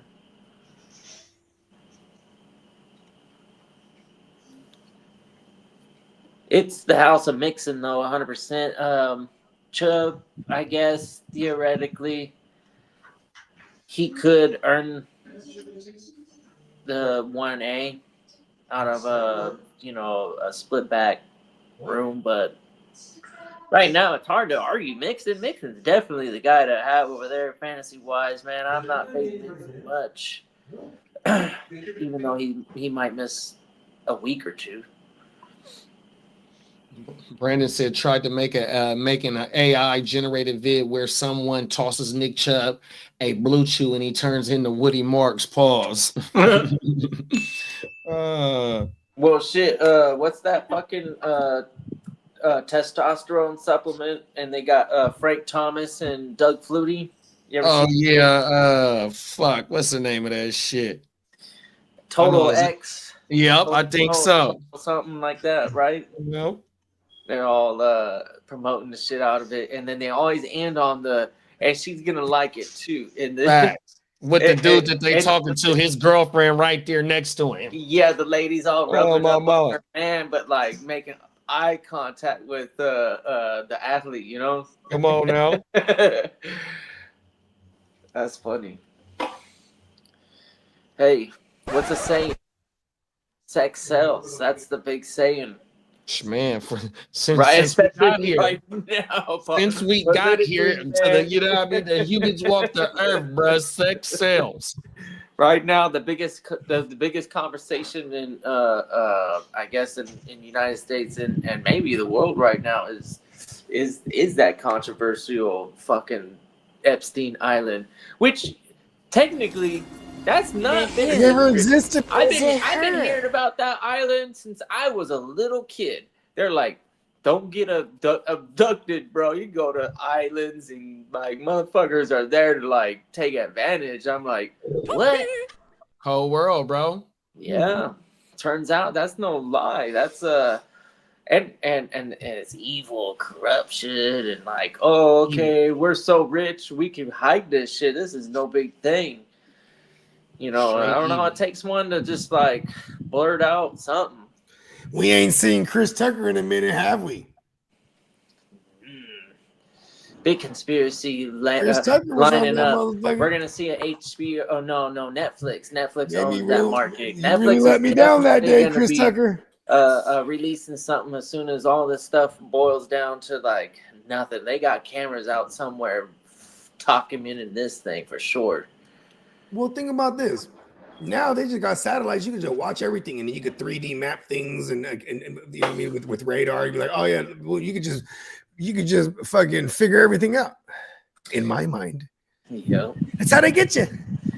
Yeah, all right. Well, I won't get too much into Leo. It. Uncle Leo wasn't playing. There's a lot out there if you're interested. Just good old search real quick.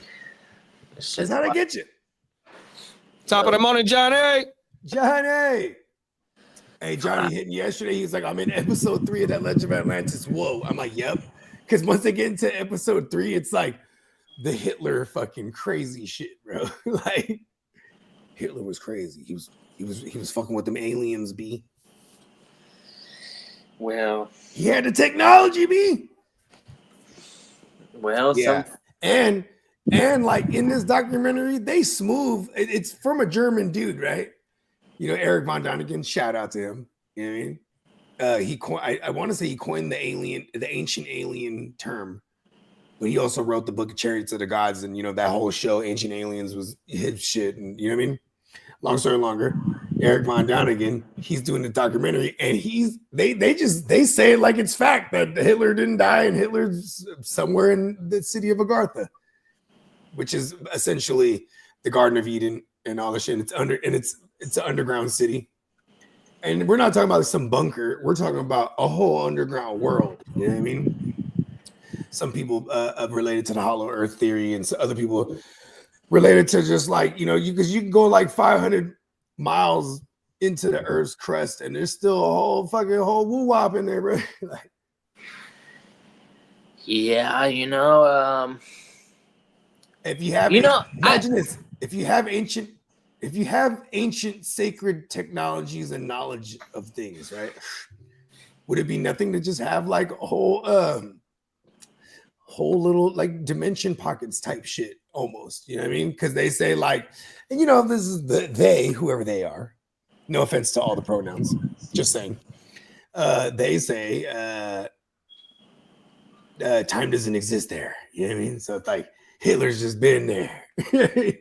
I love this. The stories get crazy, but like when it's very thorough and it's like super old too. This ain't no new shit. Like that's why like that documentary flips. That's when it loses credibility, because that's the best part about science, is that the more as the science as you learn, is every year advances. The better you can reasonably say, hey, this is why something happens. Hey, it's like remember rocket science, right? Yeah, I told you about Did Christian you know rocket Gonzalez science getting injured? hasn't changed very much since the very, very early times?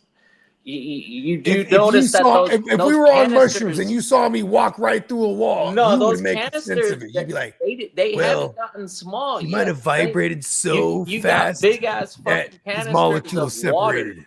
You know how rocket science works? They turn water into fuel. So we have the most we have the most abundant thing that we can use, as long as it's clean. That's what rocket scientists do. You take hydrogen and oxygen and you separate them, and it turns into heat and a fuel, and it burns like a motherfucker. So we have these big ass containers of water, and there's science in the motors and how they distribute the energy, and it splits the atom of the water, and it creates a fucking explosion of like no other. I don't know. This is if why you're the scientist. Fucking rocket launch. Because anytime you're gonna start society, it's basically hydrogen and oxygen separating out of the water molecule and turning into extreme explosion, like nuclear style. Whoa. Yeah, it's fucking wild. Hydrogen bomb. It's not nuclear, but you know, you are taking an atom and separating the two main elements. They're showing up a lot more too. They've always been around, the aliens. But once we started bombing shit, bro, once we started dropping the Hiroshima and the Nagasaki woo-wops, the little boy and the big boy. Yeah. And they was like, hold on, y'all. Yeah, and you're talking even smaller than water. The bomb was of uranium, which is like whatever it is, and then trying to split that is pretty hard. So in the Legend of Atlantis documentary, they talk about life after Atlantis, after the world was destroyed, and you know the great floods and whatnot. And also before that, they had atomic wars with I think it was called Mao. It was another like great civilization. Anyways, long story longer, they have these wars, and then the world's destroyed, and then flooded, and then they got to restart it. So they always saying, motherfuckers, but you have a crew. So you got a doctor, you got a scientist, you have an alchemist, you know, does magic as well. And then you have like you have like 8 figures, but they all have a job. And these are, every time you send out to start civilization somewhere. Yeah. But see, that's what we do here on the GWN. See, you're our scientist. and I'm sure I'm not 100% right on anything I ever say, but for some reason a lot of it can be relevant, and maybe it's not necessarily just water. But I think I'm. I watched The Land Before Time when I was a kid, and I was like, a lot of that. it's gotta be Because true. they have different stages of when they drop fuel, so maybe one of those stages involves a lot of water, and it makes sense. What's that movie with Falcor? Oh, I'm not too sure. The big giant flying dog. Oh, the Never-Ending Story. There it is. Why can't it all be the never-ending story? Yeah. See what I'm saying? That dog was clearly exposed to nuclear reactions. It was life. That's what the world's going to come to, life after nuclear war. See? The aliens aren't going to happen. They're not going to let it happen. Just too much riding on Earth. I was actually going down a rabbit hole. I think I sent it to JD last night in the middle of the night because I was watching this shit. I did send it to JD actually, but it's the theory of time travel, but it's future us coming back. They've made tons of movies about this, but it was this scientist breaking this shit down on this podcast. And that's what his theory is on all the UFOs and USOs and all the unidentified everything. You know what I mean? Mm-hmm. Yeah, I like versions like that. About motherfuckers coming back in time? Yeah. And they're coming back from different places in time too, from different parts of the future. That's why you have to, and those crafts that they travel in are essentially time machines. You know what I mean? Well, think about this too. Whenever you see some of those footages of the saucers or even the Tic Tacs, whatever it is, it's almost like they don't just move from one place to another. Like they even just disappear and reappear. That's time travel in itself, right? And it's like, if you think about it, time, what is the construct of time? On Earth time? You know what I mean? Because right? So it's like, that's where I start to nitpick, okay. But then it's like, I have the cop out is, well, if you're a trillion-year-old civilization, they figured it out. Yeah, go ahead and throw that thing on Earth time. You know what I mean? Set it to Earth time. So even if you were instantaneously moving back and forth from place to place at the speed of light, you wouldn't be time traveling.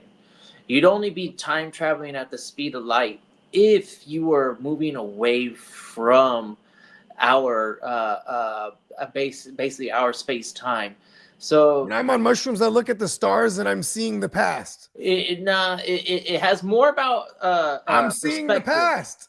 It's because more about that's how far those perspective when it motherfuckers are, comes and it to takes that time long to travel. get to us. So we're seeing is years old, correct? Well, so once this spacecraft that approaches the speed of light, it becomes to be looking like it is moving slower than our timeline, if that makes any sense.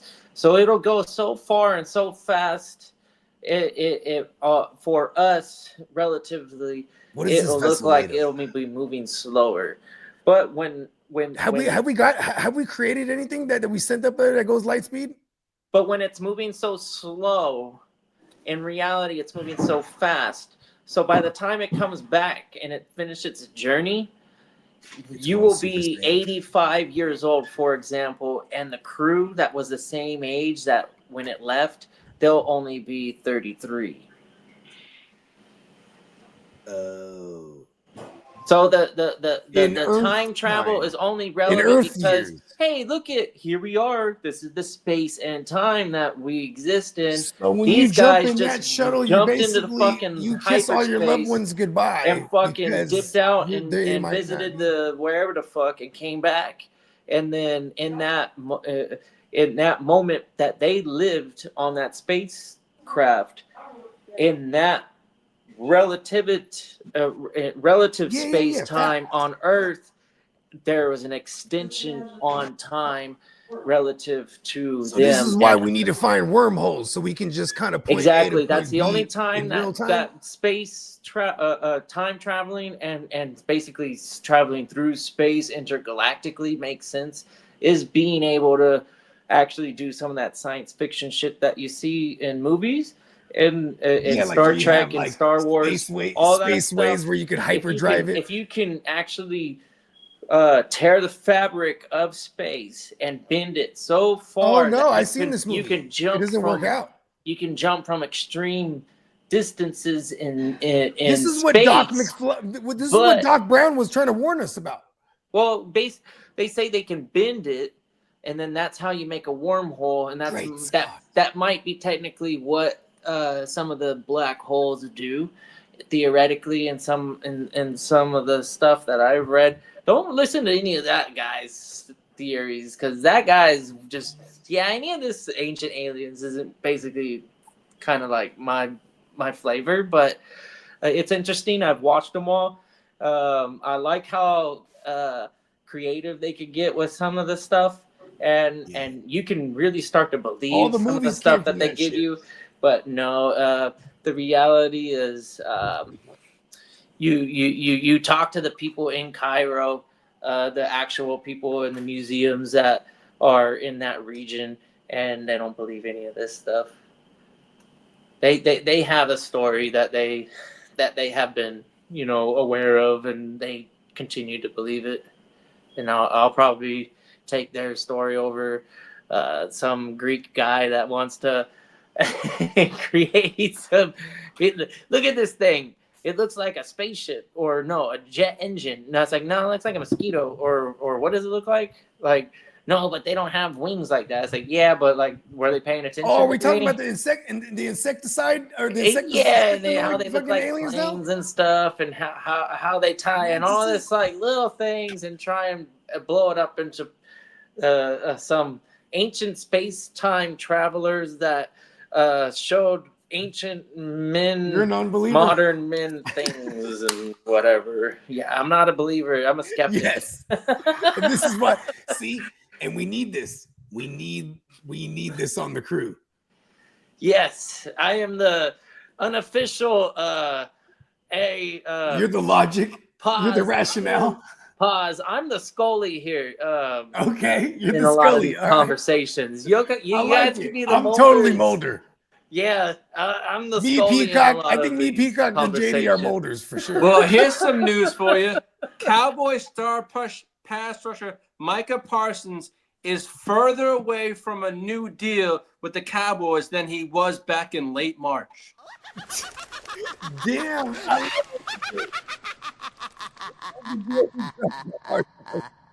And the Cowboys are prioritizing the wrong contract. They're doing the fucking Bland deal instead. Yeah, but Bland's not going to be a record-setting or Nope. record-matching. Nope. Like, Yeah, contract you at the gotta- corner you- position. And you it's gotta time to lock pay- him up because I think he's coming off of a season ender too last year, and he had a career year just a season ago where he led the league in picks. Yeah, he bounced back from Yeah, injury. because I think who was it last year? It was like He Xavier played Worthy well.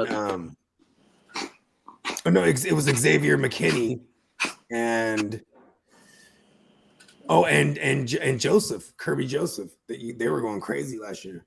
On the strong safety side of things. Yeah, as far as DBs with the leading in at picks.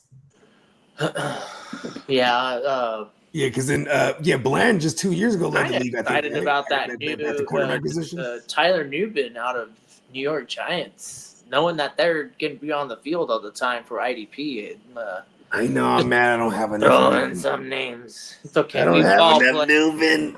off season Ah. fantasy in these panels. I have more Bullard than We're any. not. Yeah, I might try and grab him in a lot of redraft this offseason. I like I'm all about making trades and then trying to get the other person to throw in IDPs, but that usually only happens when they approach me first and I go, oh, I like this, but then throw in this guy, and then they always just go, okay, cool. No one's let me do that in a while though. Yeah. I'm trying to do that all off season. I've even been paying up because I'm just like, screw it.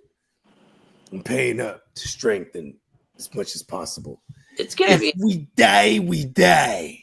when you think about that middle of the secondary back, having Newbin and now Holland. Javon Holland. I like it because here's the thing, Holland, he could play free and strong. And Newbin, what do you think Newbin going into year 2? What do you think because it's the same coordinator, so then he's going to play the same. So I feel like it'll be more free safety for Holland.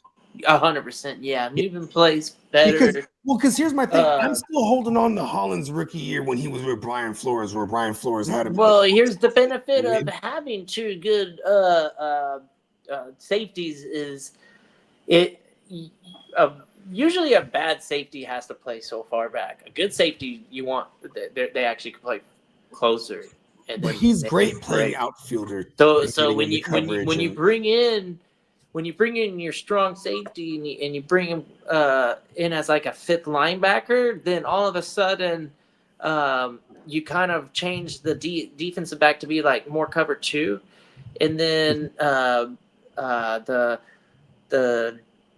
the other safety will favor the number 1 receiver wherever he lines up.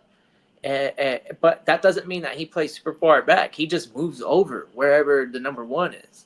So you do double coverage, and then we'll call him the interior safety, now playing linebacker. He can check and then pass rush. And really create a whole new dynamic on, and that's where I like Newbin because he can get to the quarterback and if he becomes a blitz package weapon, he's getting grimy in the box. Let's go. Real good. And then when he brings the pressure, then Javon Holland will get the interception because there's pressure. Fuck the Giants, but you know I can totally see it happening. Well, that defense is going to be on the field a fuck ton in theory, right? I mean, okay. Yes. How about this? They have Russell Wilson, right?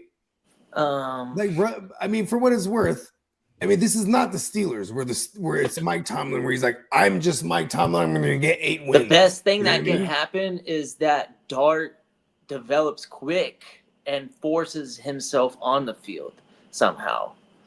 I think it's mid-season we see Dart. I mean, for what it's worth, Russ is not going to make too many mistakes. Well, you know, he's going to be corny as all hell to motivate everyone every day, and he's going to be consistent with that. Where they're going to be like, "Well, I thought it was fake at first, but every day Winston's early." Becomes like, come on, guys! He's clapping his hands. You know what I mean? Like this is right. If the NFL can't score on this team, which could happen with Carter and I think their defense going to be nice, bro. That's what I'm saying. They're like real. It's like NASCAR 2.0. This team could really cause problems against. They got a NASCAR package legit again in New York. Yeah, not saying that they're going to win a lot of games, but what if they ain't going to be out of a lot of games? We do have, and they're going to Swiss cheese a lot of bad offensive lines. That's why I'm scared to play them too this year. We got them on the schedule. I'm like, that's I better not be a trap game. Well, I could see the Giants basically going to Dart around mid-season because that schedule is brutal as hell. Yeah, it's a brutal schedule. I hope so because we play the second half of the season, so we're gonna get fucking trounced. As a whole, on record is not. It's a way. It's a prove it thing, but I can see where that. What have you done for me lately? It's coming from, and why they believe they're going to be successful fairly quickly. They have Nabbers. This is awesome. Yeah. Well, Nabbers went down with a shoulder. The offensive line is healthy right now. When they're healthy, they should be good. Well, so you know, Nabbers went down this morning with a shoulder injury. Is it how bad was it or whatever? Just way to bring the bad news. Hey, well, that was how he picked it up. He did kick it off. I need you to bring me all the good, the bad, and the ugly. It's like he the was good, also like the bad, the middle stuff. Over hyper targeted last season, so he was banged up a lot. Probably he was. Even if he regresses in targets like by 40, it's still awesome. Because then at least I would imagine it's more quality targets now. All right, Ain't so mad this at that. I this don't makes it even an remember who's easy. throwing in This the makes ball it last night. easy, right, for us fellas, where we were drafting Brian Thomas Jr. over Navers, like basically like 10 out of 10 times. I mean, I see Nabers routinely go over Brian Thomas. But I'm saying I'm going Brian Thomas over Navers right now. Yeah, I'm with you. Yeah, on I'm that. with you on that. I ain't mean, mad at that. especially here's the thing. I would love to Especially have if either or if on my that's the team mindset for of everyone, sure, I'll though, be bro. happy to take Nabers at a more of a value. I mean, just we did a mock last Thursday. He went into the second round of the super flex. He usually goes in the first round of even them super flexes. So I liked seeing that. Brian Thomas is actually kind of volatile to me because I feel like we're drafting him I feel like where we're drafting him, he needs to finish there. I don't feel like he's a tier jumper where we're drafting him at, but I'm okay with that though. You know what I mean? Like, because he should be hyper targeted. It's especially in that offense that they're about to run with Liam Combs. Should be some concentrated target market share to like 2 individuals. And that's why we're all hyped on Travis Hunter for real. Like, You know what I'm IDPs hyped on as well. Brian It's the Thomas Chico. is that there was a natural progression similar to Nico, but just a much faster pace. All of a sudden, we can see It's somebody that Louisiana that has fucking pedigree, man. a potential to just sit in that top 8 wide receiver for a long time, kind of in the same class of DJ Moore's and AJ Brown's at the moment, and Mike Evans is. I feel like we've always gotten Mike Evans at a pretty good discount. Mike Evans is living for one purpose because now he has his ring. He's like, okay, try to get every a ring. year. You just think he's In not attempts gonna to get trying that. to get one more ring, he just needs 1,000 yards per season. He's trying to Yeah. beat Jerry Rice's record right now. Well, good for him. That's pretty impressive. The Rooster wants to get him that record. This is why I love this. Am I crazy to still rather? I'd rather even though Godwin's coming off of injury, is it crazy that I'd rather have Godwin over Evans? Yeah, because there's a value there. One, and then I don't want just the 1,000-yard receiver for fantasy. In reality is what I was talking about with the Mike Evans thing, what he's, his mission is, right? Because every man's got to be on a mission, right? All right, we have Godwin, his mission right now is come back to health. And as long as he's out right now, we get him at a crazy value. And I'll house Godwin. All right, we do have a fantasy question here. Johnny from online says, I have the first pick in the first round in PPR. Any advice who to choose? Shout out to Johnny. First That's pick, the big first round, PPR, and Jamar Chase. I would agree. I'm going Jamar Chase. Jamar Chase for me too. That means if I'm I'm mad at Bijan. the 103 and Jamar Chase falls to me, I'm taking Jamar Chase too. Hey, that's First funny. one, Hey, fine. that's funny. You said that, Peacock. Bijan said the way to say his name Is is Bijan. Bijan. It is. You know why? He's tired of being confused with that goddamn mustard, isn't he? That shit is crazy. He's like, listen, I already have a Bijan mustard brand. He actually has a mustard brand, I heard. Bijan. Good marketing. Yeah, I'm pretty sure he does. Yeah, I'm. They mentioned running back for me. I have to get a lot of credit to where we saw Jahmyr Gibbs. All it took was like 4 games of him having that backfield to himself to earn the RB1 over Saquon during the regular season. I mean, like, that's pretty good. That's some cold work right there, bro. I'll take that still right now over Bijan. Or Hey, that Bijan. motherfucking mock that we did last week, I took him at the 101, bro. Yeah, I'm not mad at the Gibbs. Really, I wasn't sold on Gibbs until probably week 4 or 5 last year, and then I was okay. I think that he's and not necessarily. Yeah, he is the RB1 over there. It's just weird how they find enough game time, game script for the RB2 to come out on the field. But yeah, Monty is no 1B. Gibbs is 1A. Not even close. Gibbs is a really talented running back. I'd take him or Chase. Go ahead and give us a thought. Like, do you have any other opinion? Like, out of those three guys, are you considering Saquon or who else? I think would you Saquon consider takes as the a wide refuge receiver here. I to don't go 101. It's got to be Jamar Chase or bust at the 101 for wide receiver teams that want to build around a wide receiver. Yeah, I ain't mad at that. Is there an argument for CeeDee Lamb or Justin Jefferson? I don't know. No, I think I'll go with Chase, bro. I'm going to go with Yeah. Chase. And especially now that JJ's banged up, I don't know. Yeah, so there you go. I mean, you got a couple good running backs to choose from, maybe even three if you're okay with the inevitable. There's no way Saquon improves. And the reason why I take Chase is I like the better quarterback attached to him. Shout out to Smitty. Smitty said, hell yeah, Smitty a regular around here, man. He says Superflex 2 QB league, pick one. Who you taking if your pick is number 12, who are you taking back to back? I'm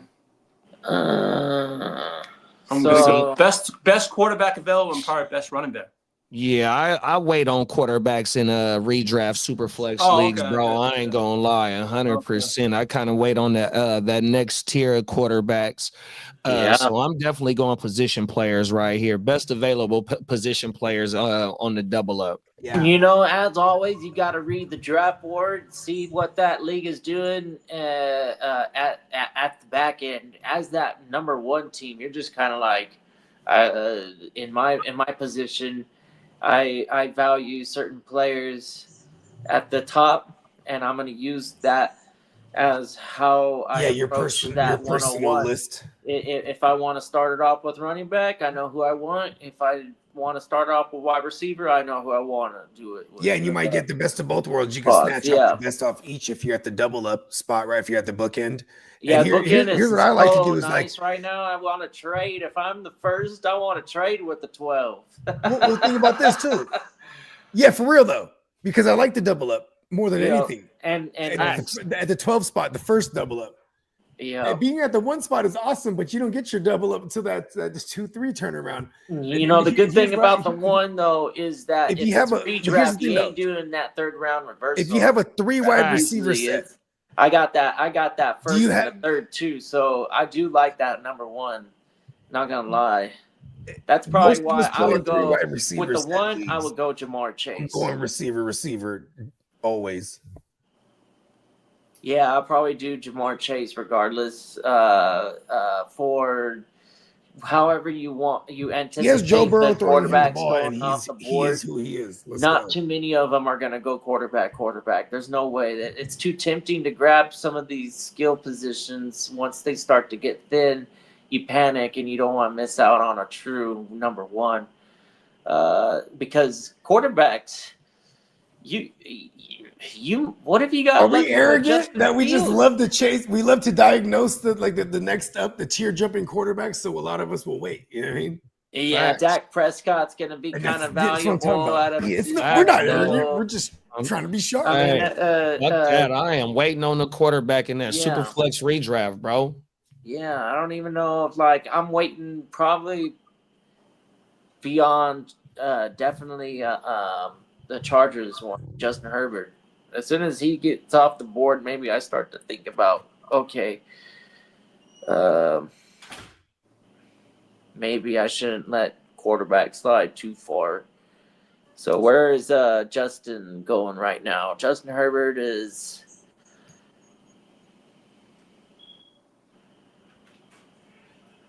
Justin Herbert is 25 overall, QB 14.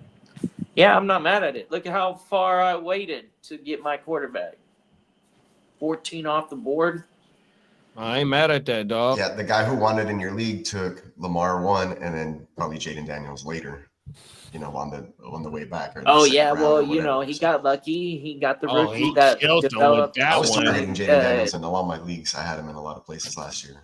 And Lamar was probably the 5th or 6th quarterback that you took off the board, and ended up being the 101 or 102, depending on your scoring format. Yeah, I'm probably taking Lamar 101 if it's as my first quarterback, if I have the opportunity. I'll have him over Josh Allen this season. Yeah. That's just me personally. Yeah, The Stallion is a it's can't reasonable. miss as long as no one kills him.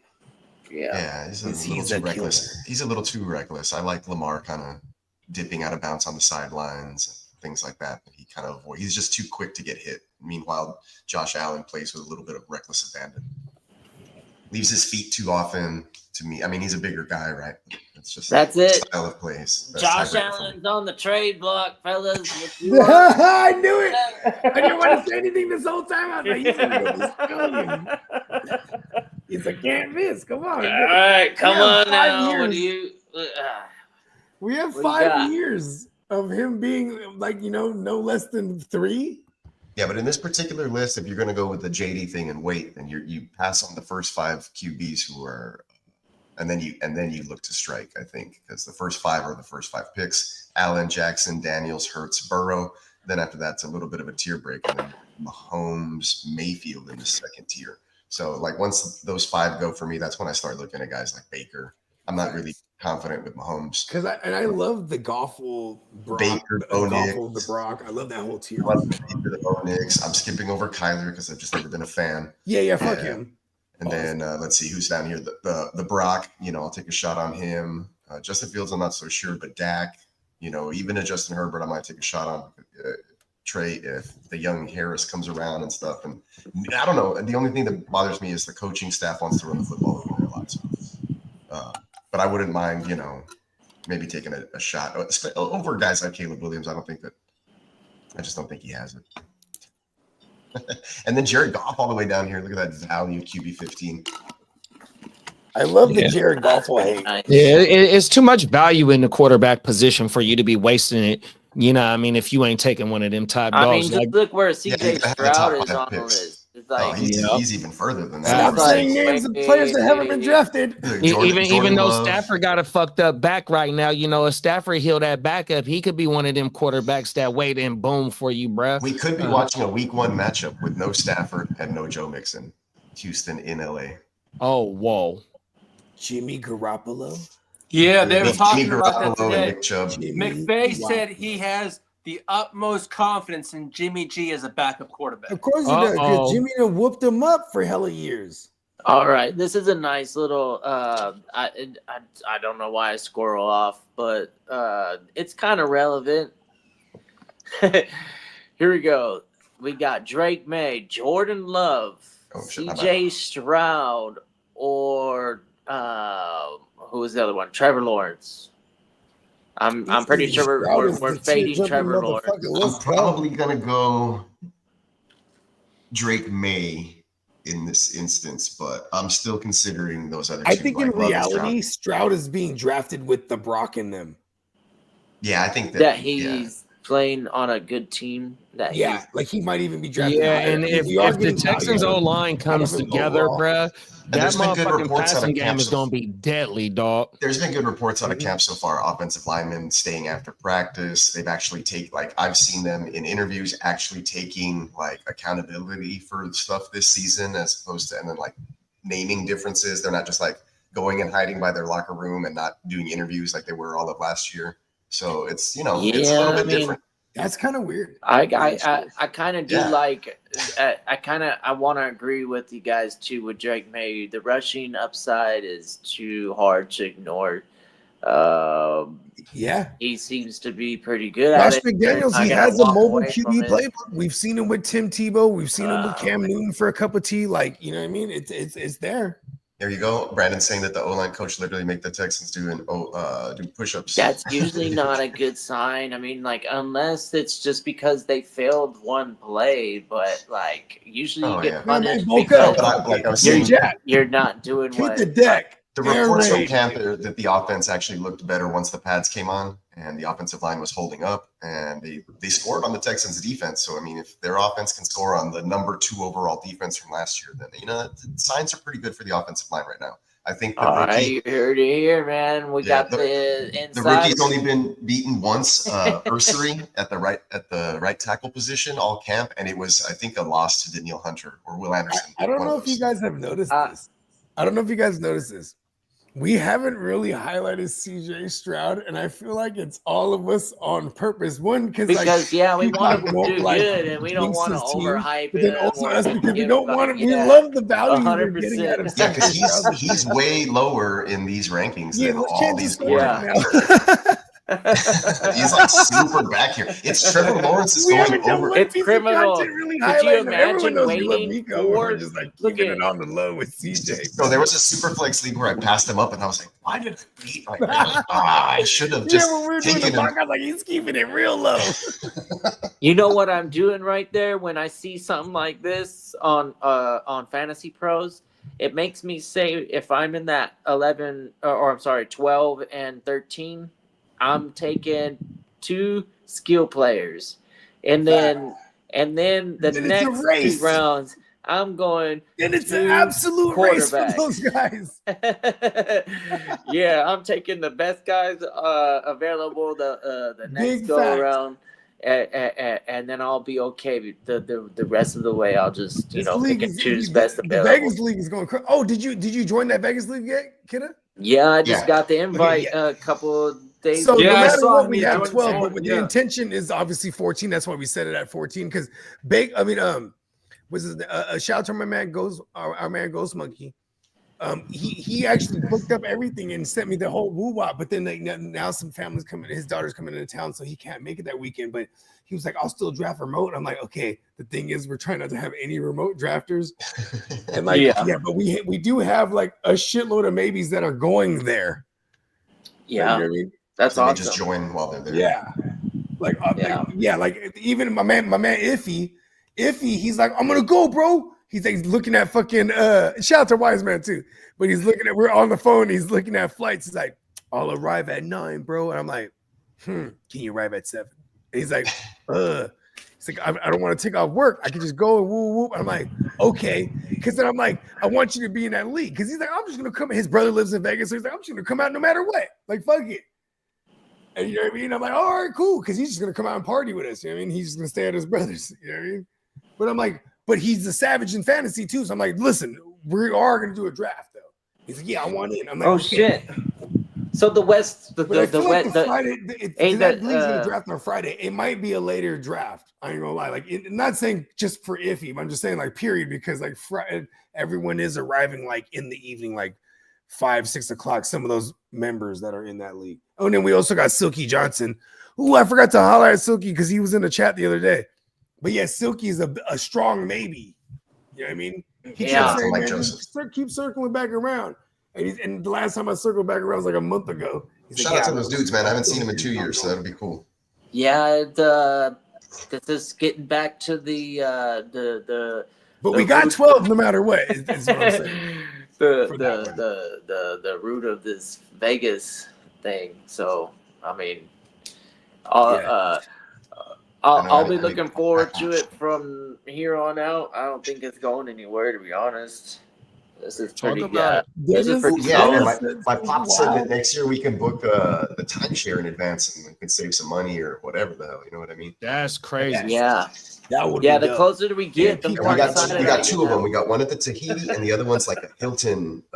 He has 2 timeshares out there. So another one's like the one that's all suites with the never ending with the river. I've stayed there before. It's a little off the strip. It's like it's a drive down. Like, but hey, those off the strip casinos pay out the best too. So even if it becomes controversial on why would we do that, just bring it up. That's kind of like those are sometimes the best places to play if that's really what you're interested in. They got, like, if you play on tables, they got the best payout odds for sure. Not on the strip in the first levels and all that stuff where you get 3 for 2 and all that bullshit. You get all that stuff doesn't even happen on the off the strip stuff.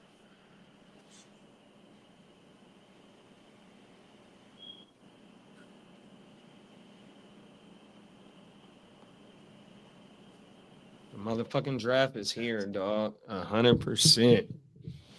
Vegas finna be lit, bro. Friday night, huh? Friday night lights. I'm excited for Thursday, Friday, Saturday night. I'm going home Sunday morning, but I ain't got shit to do till Monday night. Yeah, I'm leaving Diamond Saturday Joe just morning. said fedora up.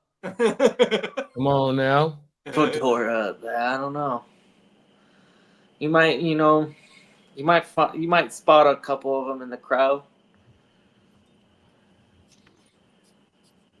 I used to have some Padre giveaways. They did their fedora night every season for a good bit. They might still do it. Yo, there you are. That's us. Minus a good chunk of us, but that's the core of the GWN right there, really. Whoops. That motherfucker gonna be lit, dog.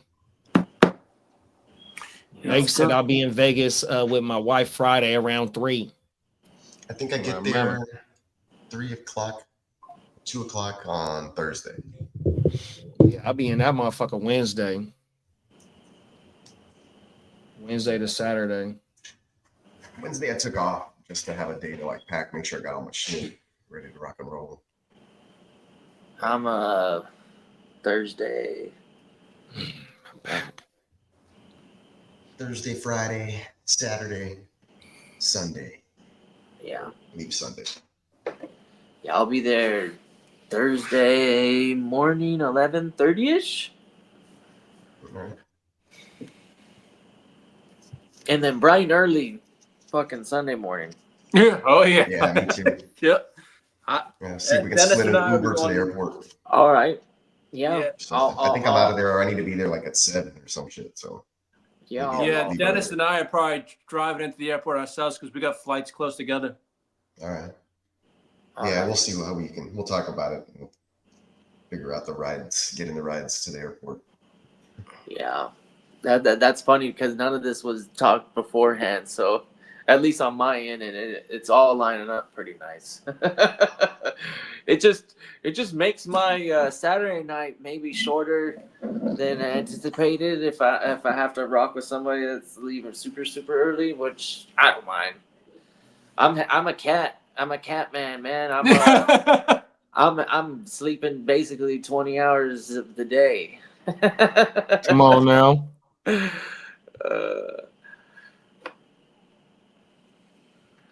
there's.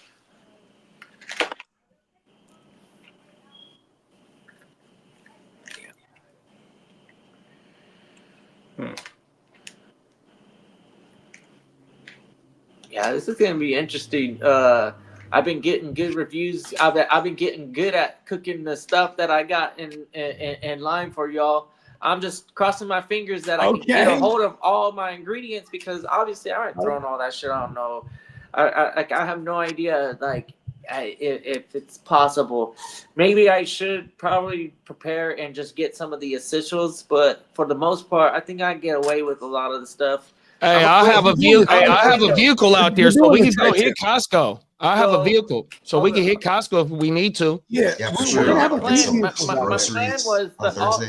all the perishables and stuff that are like really easy to transport. I was gonna bring it, and then stuff like milk and eggs and butter and all the other stuff that would just not make sense to be traveling with. I would get there, which I believe that When you should flying be an in on issue. Thursday, Peter? Huh?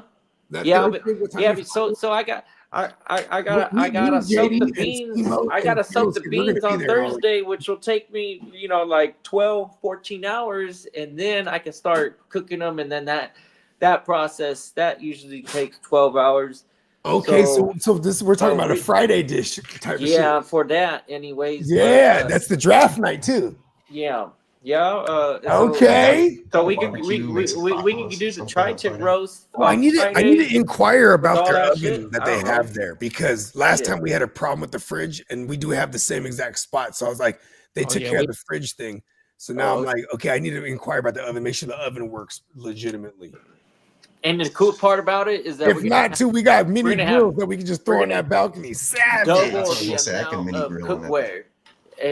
So we could be cooking a bunch of stuff in big portions, because the way that my recipes are kind of like built is like, like a whole per entire pan, kind of like, and I feel like however many people are there, he cooks I'm for gonna a party. He's like, all cook. right, two kiddo size meals. Hey, we gonna be Yeah. lit that motherfucker. Of course, we gonna need to stack up on waters, drink. You know what I we'll mean? definitely Beers. do that one. 100%. Love you.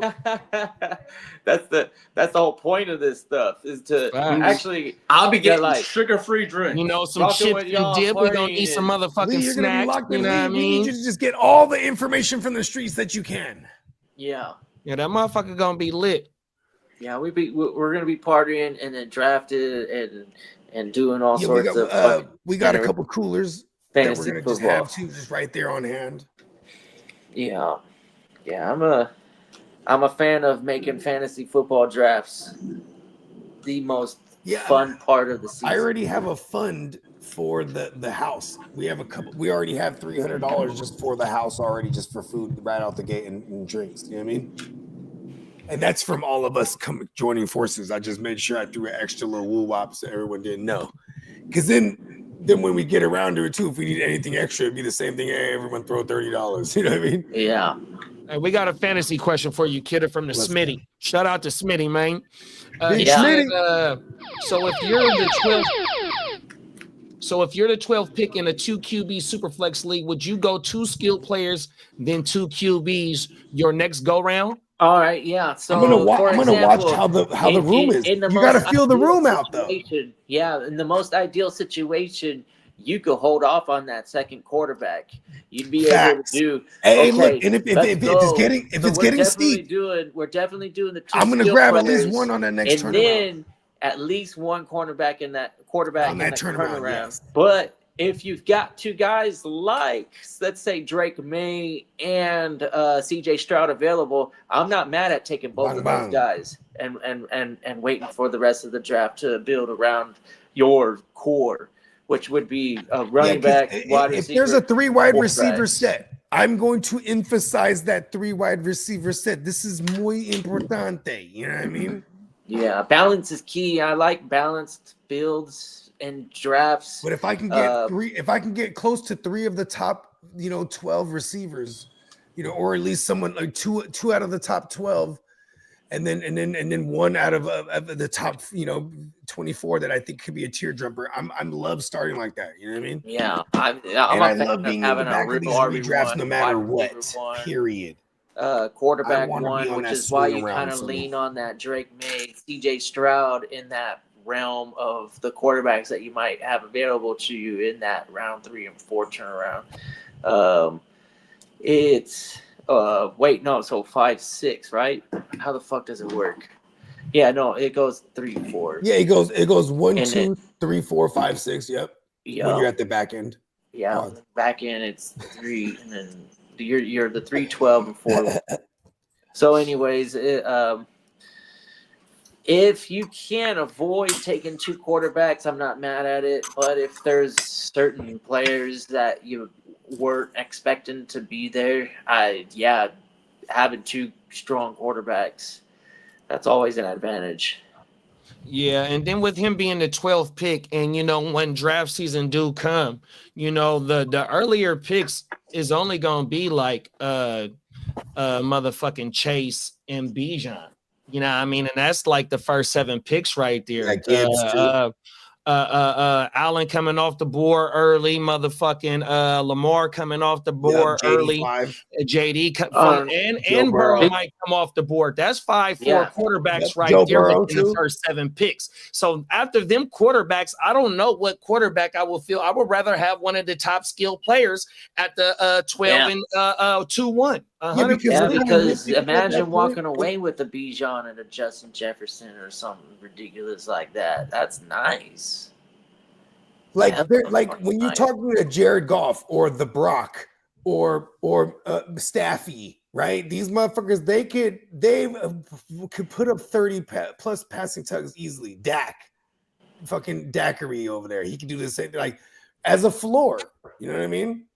Yeah. With like Yeah, 4,000 yards passing as a floor as well. We're- Like 30 passing tugs as a floor and 4,000 passing yards as a floor. That's kind of like they feel like those are guys, they're going to live in that realm. So anything above that is awesome. They're cheer jumping. You know what I mean? The fun thing about Stroud. sitting there at the 12th pick in a two QB super flex. Oh man, that's you might have to elaborate that one on. Do you start I'm going 3 skill with quarterbacks? receiver. He Winning might. formula.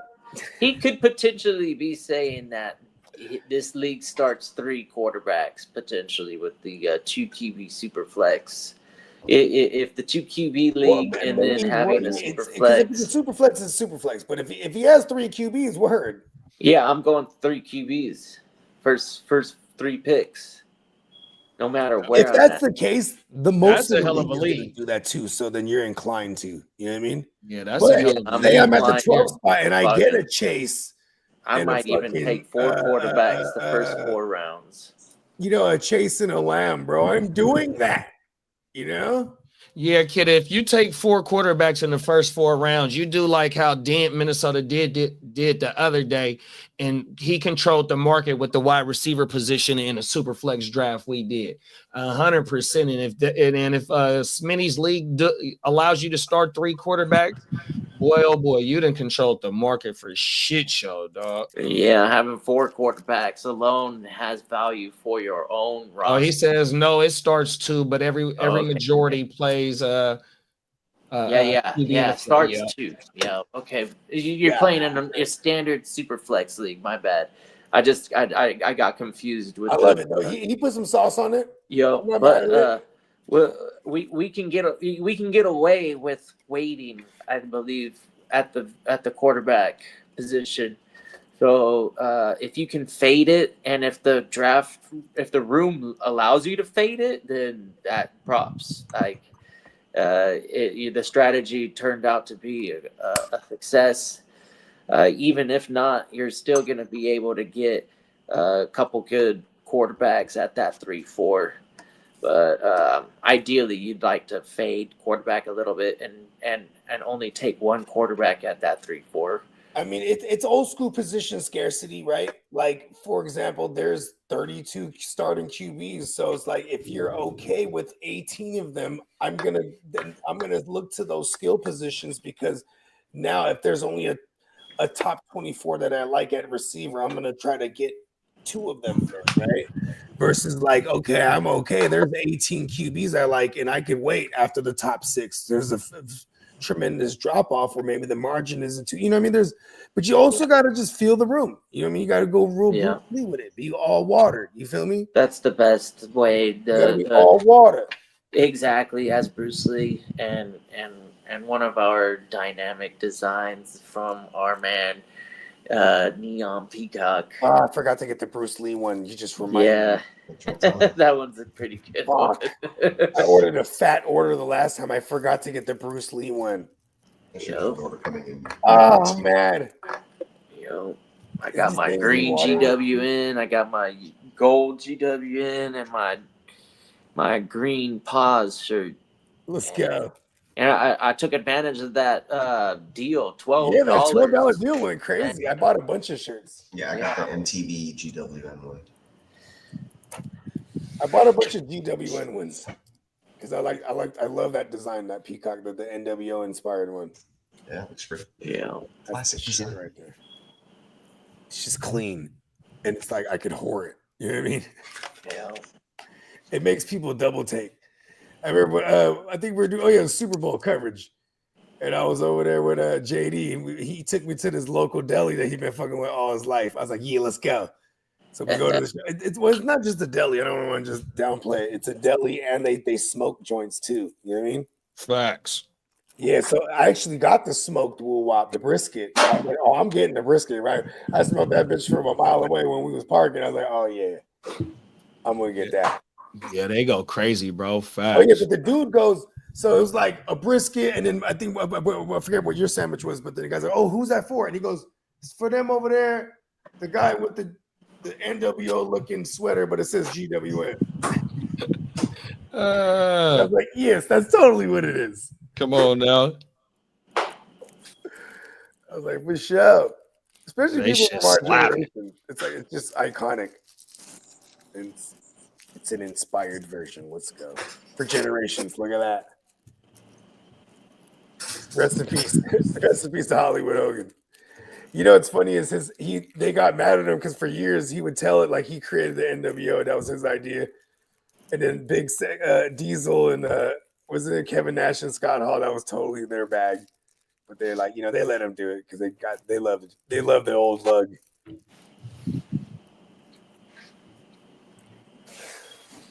Yeah, there's isn't there a Netflix documentary on him? From I'm pretty sure because WWE they got like a thing with Netflix now, so it's like because WWE they were smart, during the early Netflix and all that shit.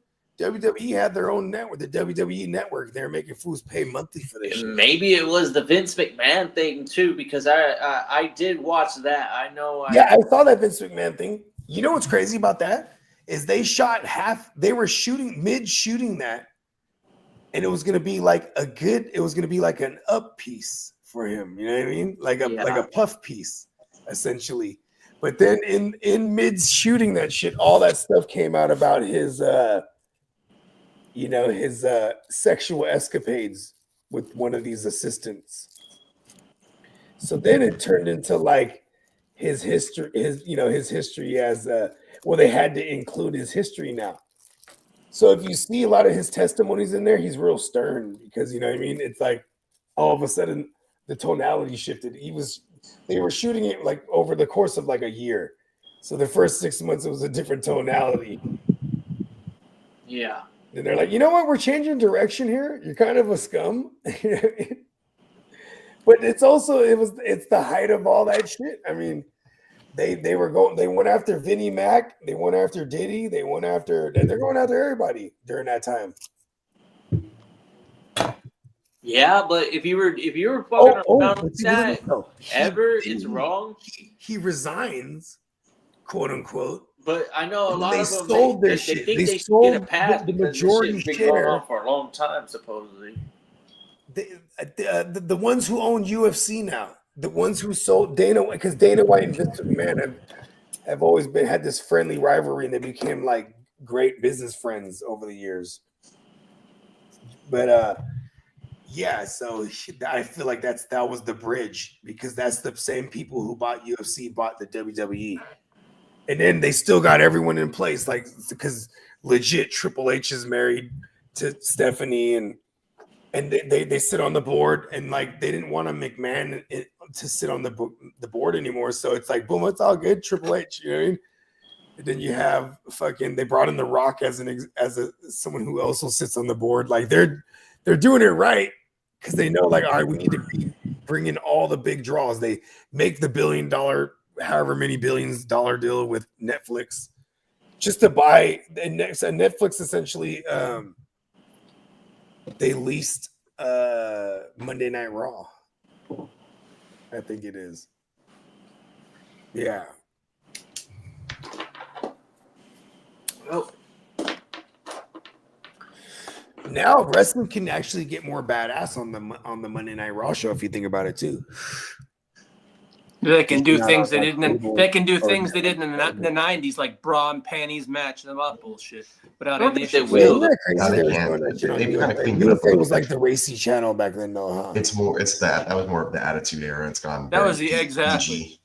It's gone very PG because you get more family, you get more merchandise, you get bigger audience, bigger draw, more money. So that's really what they care about. It's all about marketing it really huge, like a giant It's all spectacle. about the MONEY. You're right. Yeah, and stripping away the, I guess, like the authenticity and kind of letting people in with the background stuff that's going on, like all the things behind the scenes, and kind of blurring the lines of reality a little bit. They got it because the wrestling fan is smarter than what people think. They don't want that stupid gimmicky, oh, this guy's a dentist kind of shit anymore. So, So Spencer the Guru put out his mock draft results.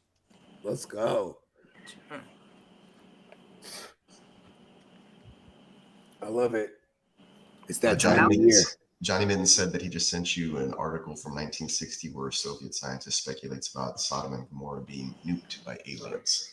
All right. Alex Singleton is going to miss a week with a broken thumb. Who's that? Alex Singleton. A week? Yeah. Damn. Poor thumb. No. What about his ACL? Get the thumb out of here. Just club it up. Any word on his ACL?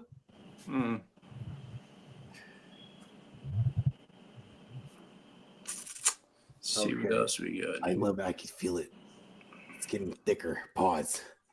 We're getting closer. JT Gray will be week to week with a lower body injury. Cedric Gray? No, JT Gray. I don't even know. Oh, I don't even know who that is. He plays for the Saints. That's all I know. I'm not gonna lie. I'm probably not paying too much attention to the Saints outside of maybe their inside linebackers this year and some of their safeties. It's like Kamara and nobody else. And Kamara, yeah. I love you. I love you, AK. Gunshots?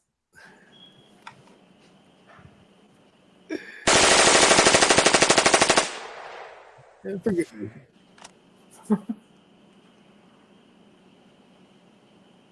Yeah, I do like AK a lot. I do want to move off some of my AK shares while I can. They are, they're useful. That's why it's okay. The consolation prize is I just end up with all the AKs. We call them A's now. They managed a way to slang it.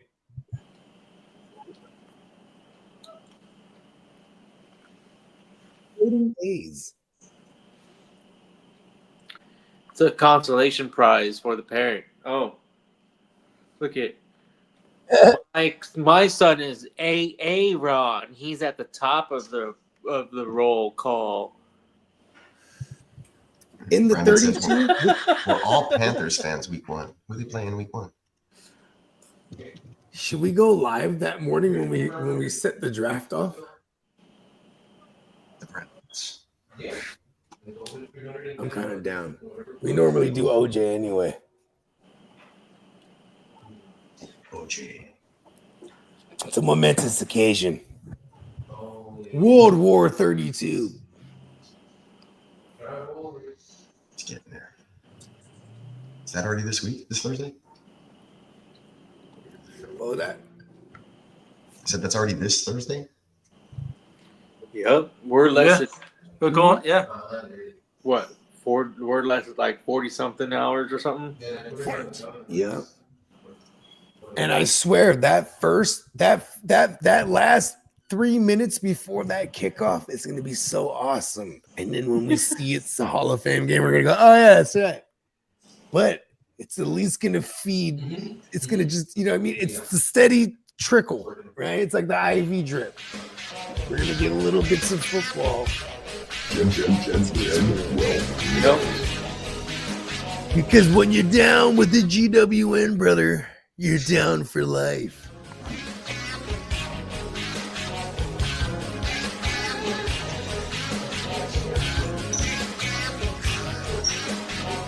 Oh, I should have worn my purple shit. The purple GWN? Oh, let me go grab it. It came out hella badass. I had the beggars on here. Let me go grab it. Let me show off some of my new Neon Peacock shit. I'll be right back. I wore the Goonie shit because I was feeling like a goon this morning. While we're at it, let's take a look at one of Bogart's older videos here on the GWN. Do a temperature check.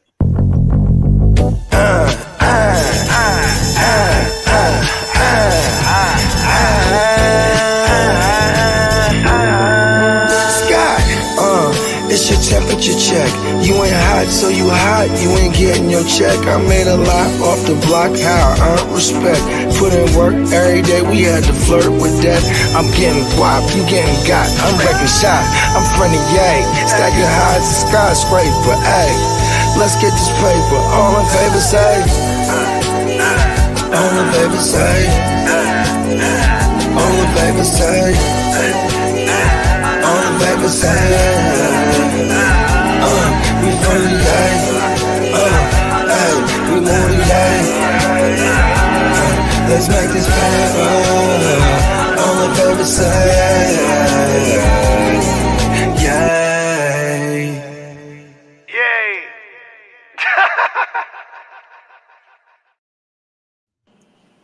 There it is. That was Temperature Check. Mr. Bogart's got 3. Interesting little fact there. The girl who crashes into that pillar, she wasn't meant to. She was supposed to go through the glass windows of the bank. Ends up fracturing her leg or something. Ends up falling on the floor and all this stuff. Sues back. I guess I don't know, suing somebody, but she sued for it and ended up getting all this stuff because of that stuff going wrong. Forever immortalized.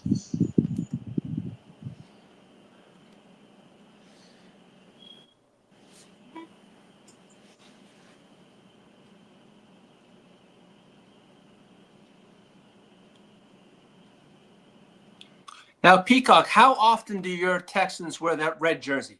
Out of all your jerseys, I like the red one the most. It's probably only going to be A few times this season. Yeah. Look at that. There's the Vegas joint. Nice. Right? This shit go crazy. I'm bringing out white paint You feel me? signed shirts. Got the we got the classic black on the white on the black. But look at this. This purple one goes crazy though. Yeah, that really pops. That shit came out dummy clean. Yeah, I want to get all the colors now. Yo, I might have to get a purple one. That's kind of nice. It's a nice one. I didn't think that one. I got the white on white. I got the white on white and the black on black on the way. Oh, we need a red. We need a red joint so we can do like the Wolfpack type joints too.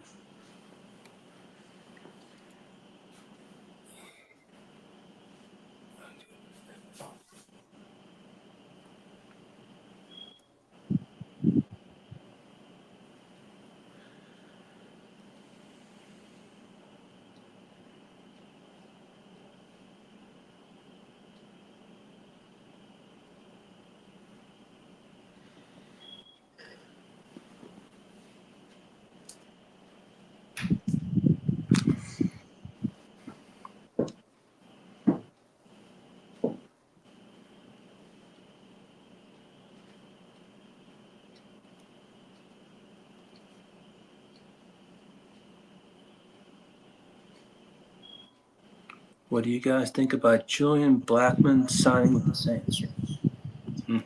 I have no thoughts. I know why. It's a depth piece, pretty much.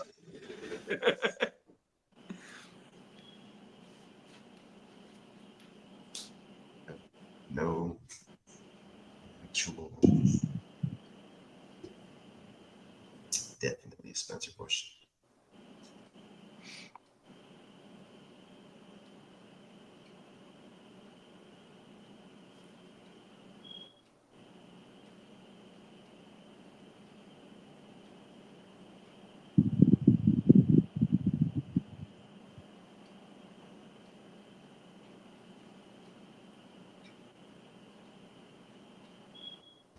Sorry, I thought I was getting some news, but some minor stuff, I guess, from practice today. Let's see. Twitter. Let's go. Get some cap highlights. Ooh, they're saying Abdul Carter has been unstoppable in camp today.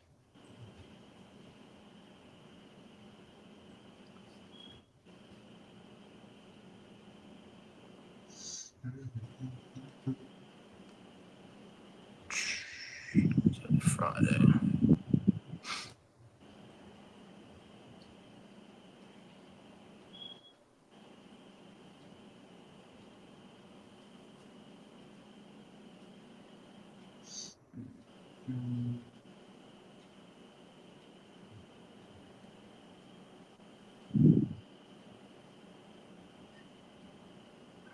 damn it. So, see what else we got going on. Stockholm. Kirsten Guns. What else with a hamstring?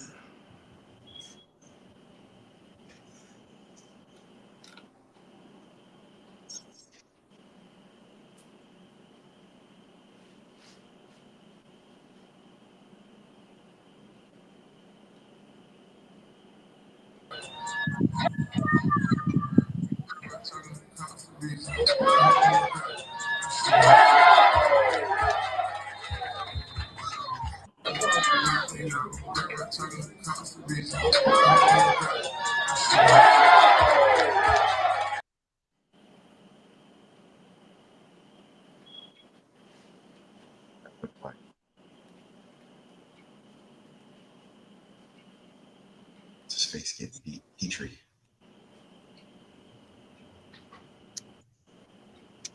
He got beat by Kirk. Nothing there. Okay, so what's this?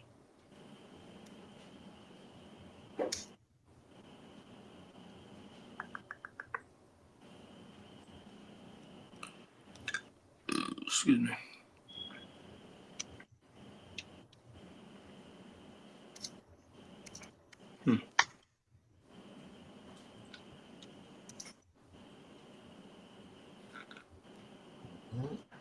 Let's see. Well, not a lot of other highlights. That was the only one from today.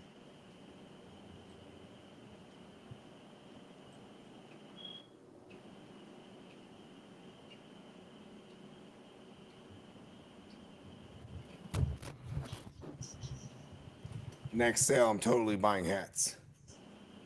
What's that, Buff? Next sale, I totally want to buy a couple of hats, like a white on white, or like a red on whatever, the black on white. Get some white joints.